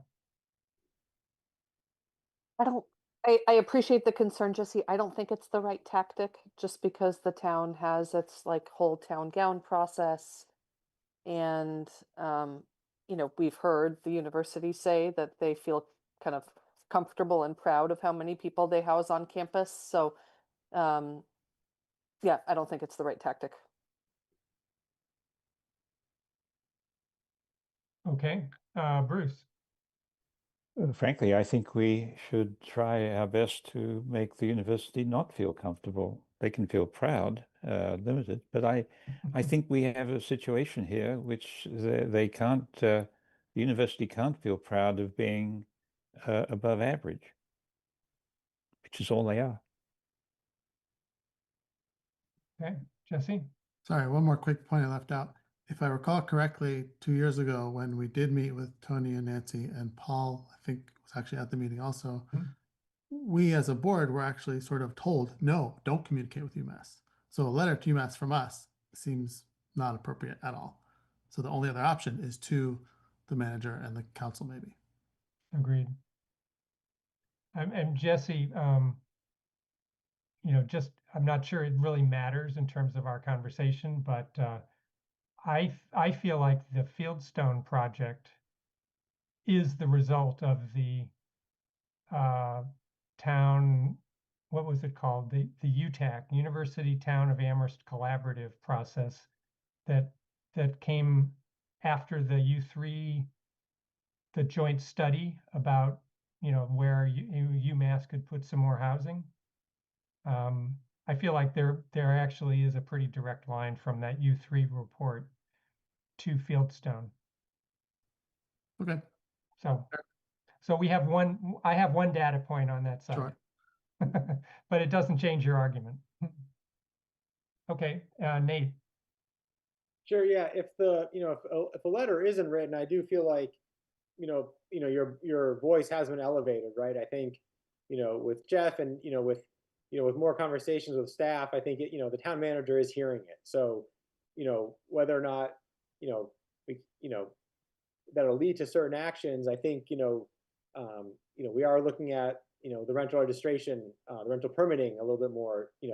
How can we improve it, and how do we change zoning, and there's another committee with UMass and housing. So there are things that are happening, and I think that a letter could just formalize the planning board's view or some statements. I do think they're making their way to the town manager, though. So it's really do we want to reinforce it with a letter or not? And Jared, I wouldn't say you're on a tirade. I just thought from that meeting, from all the board members, there was a lot of good discussion, and was it worth trying to summarize it in a memo just so others could hear it? And because I do think it's important. I think the student housing is important. And I think they're hearing it. I think it's not just from the planning board, right? I think there's a citizen petitions. It's been discussed at other boards and committees in town. So I think it's finally something that people are talking about, in different perspectives and different places. All right. Nate, are we done with general housing? I think so. All right. Time is 8:12 on my clock. We usually take a break around this time. Let's take a 5-minute. Do you want to take a public comment on this before we break? Happy to do so, sure. There are still 3 attendees. Members of the public, do any of you want to make a comment? Excuse me, about this general housing discussion you've listened to?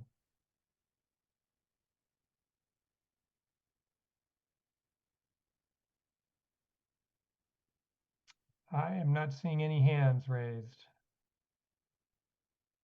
So let's break and come back in 5 minutes. I have 8:12 now. That would be what, 8:17.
All right, let's see.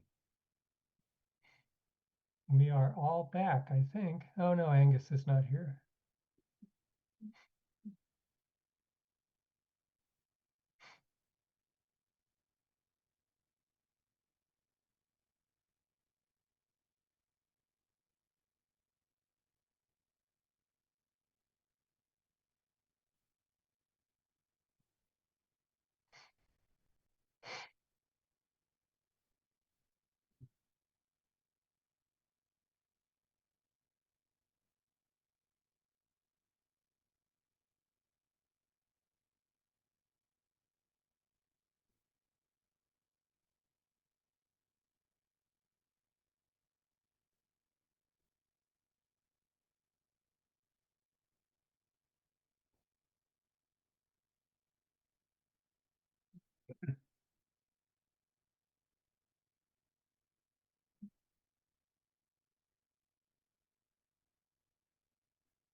Actually, it looks like Fred is not back either, although his video's on.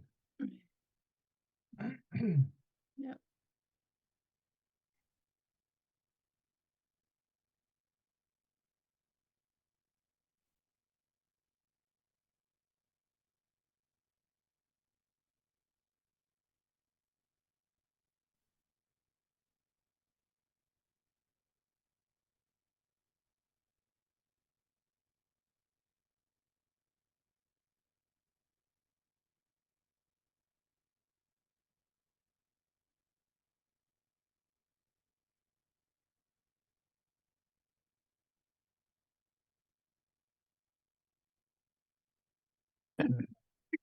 There's Fred. While we're waiting, Nate, did you, is the, I saw the down standards, the invitation to attend the meeting at the Unitarian Church. Is the document itself in draft available? Yeah, I was going to mention that, but it is. So if you went to the link, if you go to the planning department under projects and the downtown design standards, there's 3 volumes for them, and they're the public can download and view them. Yeah. Okay, thank you. And we're all here now. Yes, we are. Okay. All right, so time is 8:22. We'll go on to, excuse me, the next item is old business, starting with site plan review 2026-02 with Amherst College on 40 Dickinson Street. Review final landscape plan with additional plantings along Dickinson Street in accordance with condition number 18 of the site plan review decision for that property. Nate, you want to put that on the screen? Yeah, Jay from Amherst College is here. He'll be joining us okay. as a panelist shortly. And yeah, this was a condition that they return, and provide a revised landscape plan. So that's what they've done. Mhm. Angus, I see you have your hand raised. Oh, Yeah, I'd like to abstain from any decisions here and also be moved to being a panelist because Amherst College is my employer.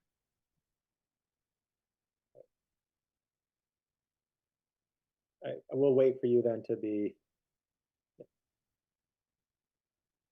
Yeah, how come I'm having a hard I time? mean, Angus, it would be fine with me if you just muted and turned off your video and. Sure. I'll change your role to attendee, and then we can bring him back. Okay. Okay. All right. So, Jason, welcome. Hi, good evening all. How's everybody doing? Fine. Good. All right, so I think this will be a pretty quick one. I will share the last comment for the condition. which was at the west corner of the building, adding one more tree, which at this lot here, you can see which was originally pavement. Then we created a grassed area, and now we are adding one more lace leaf Japanese maple, same caliper as approved elsewhere in the plan, which will shade this area from the sidewalk. Okay. So I'd open up if So there's any. that's the only change, is the one additional tree? Correct. Yep, that was the only last request for the condition. Mhm. All right, board members, are we okay with this this planting plan? I see a couple of heads nodding. If you object, please raise your hand. All right, I don't see any objections. Nate, do we need to take a vote on this, or can we simply observe that the applicant returned and we heard what he did? Here, I can say that there was a consensus agreement that the condition was satisfied. Okay. All right, Jason, thanks for taking some time out of your evening, and I guess you are free to go. I appreciate everybody's time. Have a good night. What's the estimated schedule for construction, and when will we see that tree? So the construction for the parking and the road work, it's going to take place starting in June. It's about a 1-month schedule, and plantings, since it's going to be in the summer, we're going to wait a little bit closer towards the fall planting season. Okay, so we'll see the most of the work this summer. Correct. All right, thank you. All right. Good Thanks luck. all. Have a good night. Good night. All right, now we can bring Angus back, I guess. Mhm. There he is.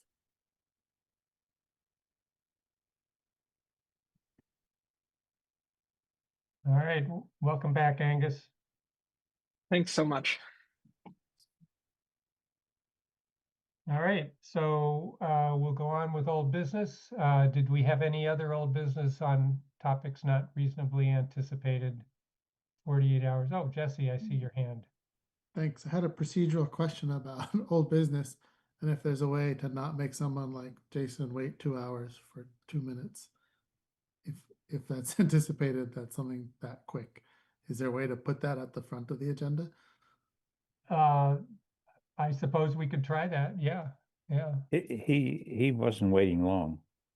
No, he was in the, I thought he was He there. was waiting for a while. Yeah. Mm, yeah. Anyway, Okay. it's not that important. It just, Yeah, you're right. I nice. mean,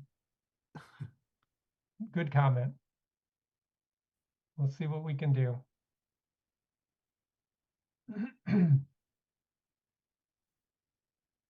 So, Pam and Nate, no other old business?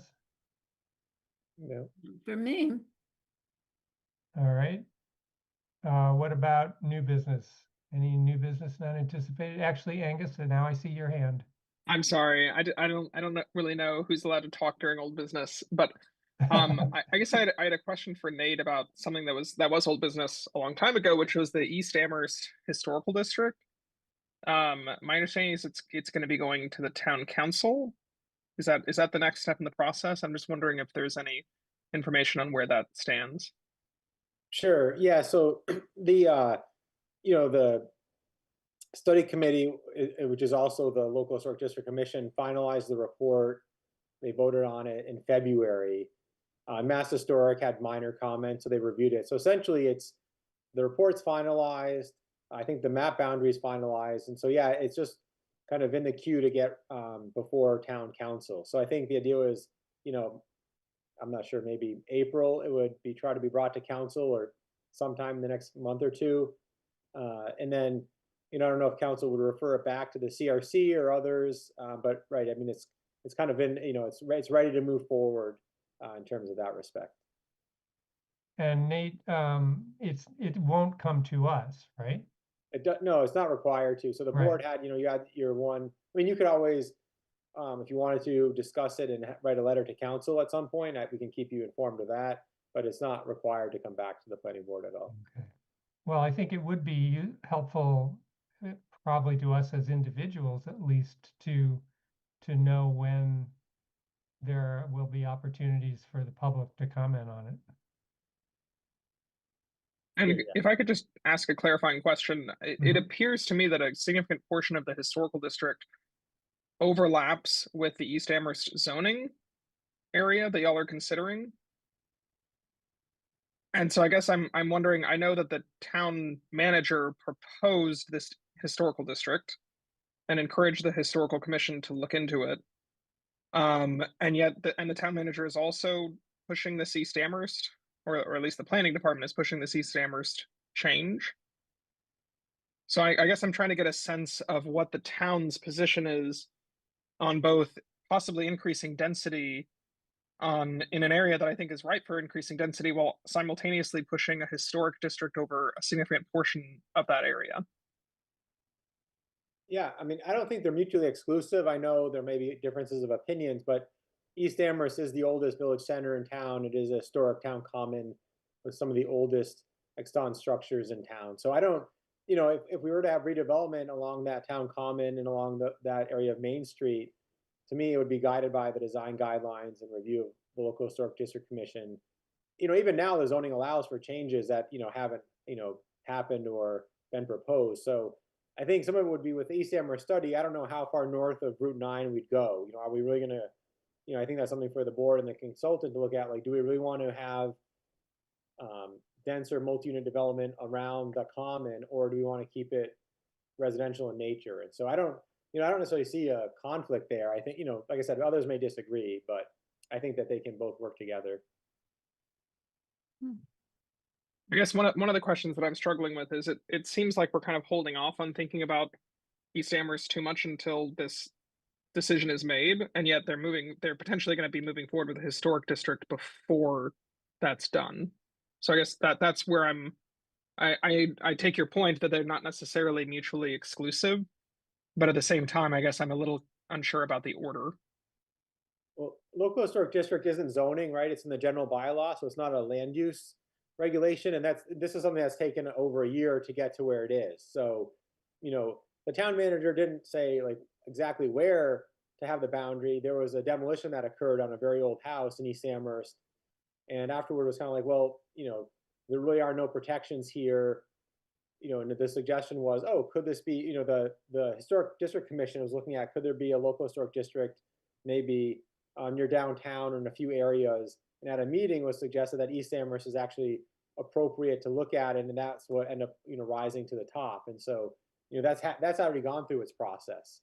And so I don't, it could wait a few months, but I think it would be, my guess is in the next 3 months it's going to be brought to town council. I don't think it's, like I said, I don't think it's inconsistent with changing the zoning. It's not a land use regulation. It's a general bylaw. But Thank you. Okay. All right, any other, let's see, I had started to get to new business. Nate and Pam, no other new business? Nope. I don't think so. Okay. How about Form A and R subdivision applications? No, Nothing? not tonight. Nope. Nothing? Nope. And upcoming ZBA applications? I don't know if I mentioned this last time, up on Coles Road, there's an arcade going in the big red barn. So Tilted Orbit is its name. I think it's an arcade and something else, but it's a special permit use, so that's something that is moving forward. I'm not sure yet. I think there's other projects that are kind of in the queue, but this is one that's just starting. So Okay. I guess it's an arcade with a bar. Okay. And where is it is it in that sort of little tiny strip mall that's across from the Munson Library, or where is it? No, it's actually in the Mill District. It's in what was Atkins North, so it's in that Oh, okay. barn. Okay. Yeah. The barn building, I should say. It wasn't Okay. really a barn. Yeah, that didn't mean anything to me. Okay, yeah, sorry. Yeah. Where we had coffee, Doug. Yeah. Okay, nearby. nearby, right. Okay, let's see, upcoming SPP, SPR, SUB applications. Anything to give us a preview of? No, so there had been the mixed-use building maybe in East Amherst, and that's going through the Conservation Commission right now, and there's some peer review there. And so, the decision was to not bring it to the planning board until it went through the Conservation Commission, just because it'll be a number of months, and it could result in some changes. And so, that had been actually submitted and filed with the town clerk, and before it was advertised as a public hearing, which we would have had the other meeting, the applicant had the ability to withdraw it. So essentially that is now tabled until it gets further with the Conservation Commission. There's a few others around town, but nothing that's getting ready. So there's like 3 or 4 where property owners are thinking about doing something, and my guess is that we probably see them in the next few months if they move forward. Okay. All right, the time, just for the record, is 8:35.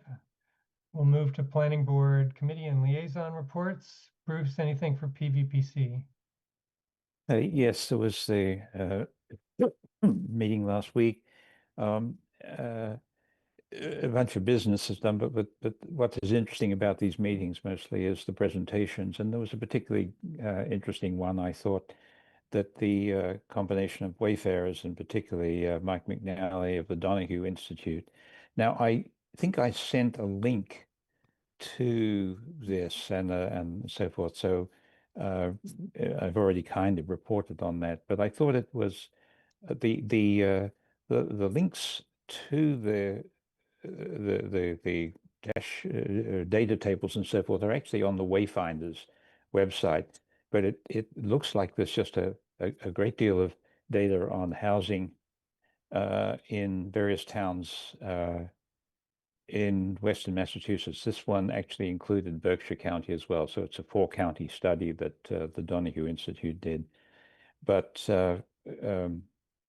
it's a resource and potentially quite useful. So it's mostly, Nate, you're probably familiar, but just in case you weren't, that dashboard looked like it would have lots of stuff.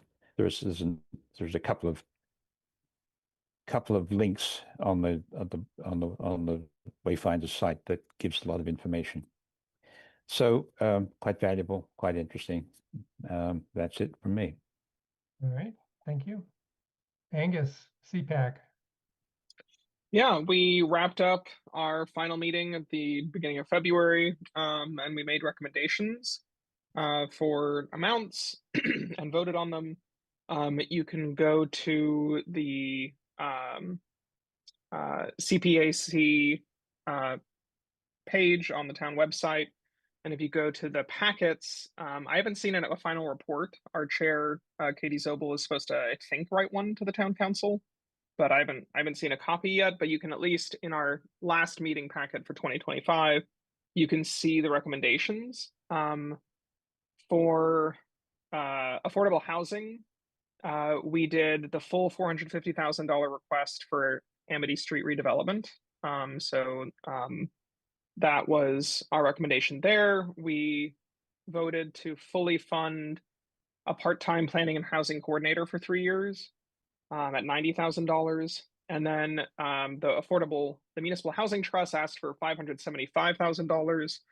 We granted $325,000, so about $250,000 short of what they were asking. But we had to trim in a lot of different places because we had a huge number of requests and a huge numerical amount of requests for a limited amount of money. I can talk to other things on the CPA if people are curious. I think the most contentious thing was pickleball courts and the Jones Library. And I'm happy to talk about either of those or anything else that people might be curious about.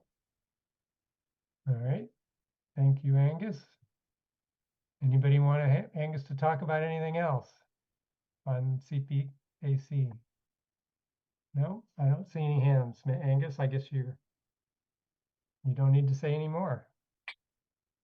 Thank All right, and then for Design Review Board, I see my name after that, but Nate, I haven't seen any correspondence about that from anyone?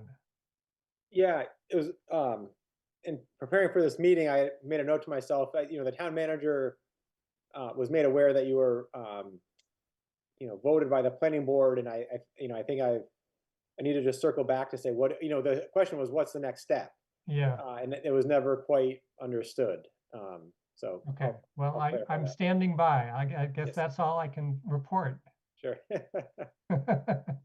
Yeah, I don't know that they're meeting in March, March 16th, but I don't think I'm not sure what, I think they met in February and reviewed one sign application.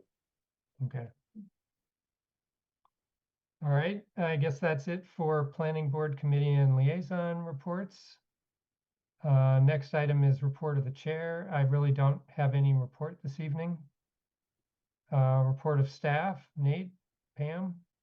Sure, yeah, I just have two things. On March 11th, there will be the open house for the downtown design standards. So Dotson and Flinker and staff will be at the Unitarian Universalist Society starting at 6 o'clock, and there'll be a presentation, maybe an hour long, from the consultant outlining the 3 volumes of the standards, and then an open house that has 3 stations, one for each volume, where there can be maybe more in-depth questions or discussions with the consultants about those. And so, that's, the idea would be we're hoping to film that and then put that, the recording, at least of the presentation, online. The standards are available. There's a project webpage online.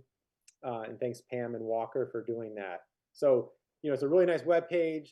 There's a lot of information. There's a public comment form.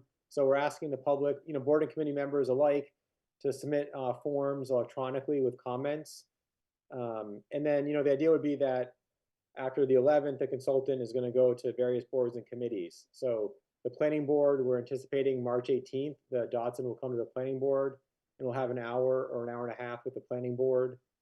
And then, in the month of March and into April, we'll also go to, a few other boards and committees.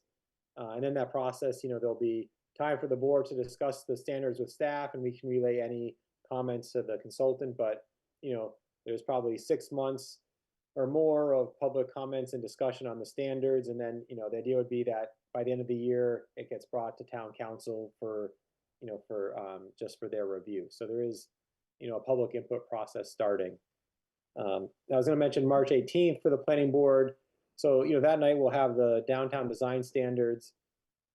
And also, the CRC has been working on what was previously the solar bylaw. It's now the clean energy bylaw. So it's for solar and battery energy to match what the state's doing in terms of new regulations similar to ADU. So anyways, the staff person, Stephanie Ciccarello, the sustainability director, will be here on the 18th after Dotson to share the draft clean energy bylaw. And so that'll be in your packet. It's a pretty, dense document. It is, mid 20 pages, I don't know, 23, 25. The idea is that it would be a new section of the zoning bylaw to regulate clean energy, and is also trying to align with what the state's doing at their level. And so the planning board right now doesn't see a lot of solar installations because of the way they're permitted. In the proposed bylaw, the planning board, you would be the permit granting authority for a number of, size solar installations. And so when it comes your way, this will be the idea is to try to get to the planning board before it actually becomes an official zoning amendment and to refer to town council by the CRC. So the idea is to have the planning board look at this clean energy bylaw on March 18th and April 8th and have any comments or recommendations that would go back to the CRC in April. The CRC is sponsoring this, from the council as a zoning amendment, and then it would come back as a public hearing. But the idea is to try to preempt, kind of a longer public hearing by having the board look at it ahead of time. And so that's what, next meeting will be. So there's a lot to it. If you have any questions, please email me ahead of time. Even after the 18th, you can email me questions. And yeah, so there's a lot to it. There was the meeting last night that KP Law put on for the Conservation Commission and Zoning Board, and that will be available online. I'll send you a link when it's available about, clean energy and solar siting. And again, there's there's things happening at the state level that we then have to comply with at the local level. And so we're in the process of doing that. But Nate, is that bylaw ready to share with us? Because if it says beefy as you say it is, you know, and they really want us to get all the way through it by April 8th, I'd say send it to us as soon as you can, right? You know, right tomorrow. Yep, it's almost ready. So the CRC's been meeting on it, and there's just some clarification questions that staff answered today. So I think that's going to get incorporated, and there might be a kind of, it's still a draft form, but have that be finalized by the end of the week.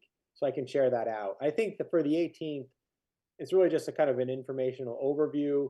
We can dive into it as much as you'd like. And maybe we can't get all the way through it, but just to give the planning board a sense for what it is. So when it comes back at a public hearing, you know, you'll have heard about it. So it's not like we're starting from the beginning. You'll be familiar with it enough to, you know, maybe be more comfortable asking questions or making suggestions or changes. Okay. Any other report of staff? Oh, Jesse, I see your hand. Thanks. Probably this is a question for the 18th, and maybe you can answer it then, because I haven't seen the document at all on the solar piece. I hope there'll be some instruction or some boundaries about what planning board is supposed to get into when we're approving zoning solar projects. Like, what level of technical detail are we going to deal with? Because certainly I don't feel equipped to do that. So are there going to be some guidelines if this is going to become a planning board thing? And are we going to end up spending 3 hours talking about I couldn't even imagine what technical pieces around solar installations. And I would hope not. But anyway, we can discuss after we look at the document. Yeah, so that's a good point. I agree. So I think that there'll be site plan review uses, and in the proposed bylaw, there's, you know, kind of setback requirements, there's screening, there's certain things. And so we're asking the applicant to do a lot of work up front to what they're doing. And so in my mind, if they're meeting a lot of the criteria in the bylaw and the states, you know, the CMR, you know, I'm not sure that the board has to get into all those details about some of those things. So it's a good question. Jesse, if you could ask it on the 18th, I'm making a note. I think that is a really important question. So yeah, to me, if we say it's a site plan review use, I don't want to be spending, you know, 3 meetings and, you know, 12 hours over 3 meetings looking at things that maybe the board's, you know, outside of our purview or expertise. And so it's a good point. I mean, I would hate to say every site plan review hearing now is going to have a peer review to determine something about the solar piece. And so I mean, it'd be nice if it could come to us with, yes, it's met all these criteria. Yeah. Here are the pieces you need to consider only. And you know. Thanks. Mm-hmm. Good point.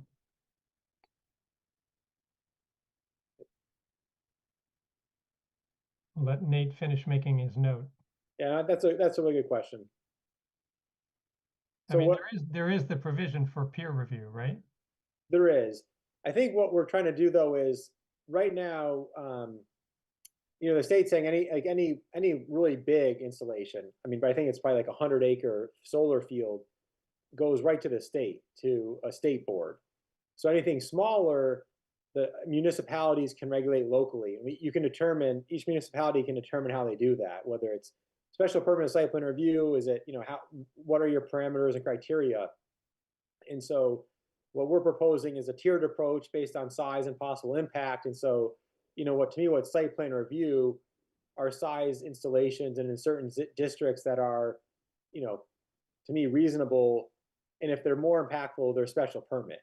So, you know, that's something that can be discussed during the process, but the idea would be that what's coming to the planning board is not going to be, you know, something that is so controversial, but, you know, maybe we haven't thought of everything. So, you know, the idea would be that something's that's, you know, could be more impactful is going to be a special permit review through the zoning board, which they do now anyway. So the zoning board hears those permits. But yeah, no, it's a good point. Yeah, something we can talk about. Okay. Anything else from anyone else? All right, time is 8:49. I guess we are adjourned until March 18th. Mhm. See you then. Thank Thanks, you. Doug. Thanks, all. Good night. Night. Good night, Pam. Recording Good night, stopped. Mr. Marshall. We'll talk to you soon. All right.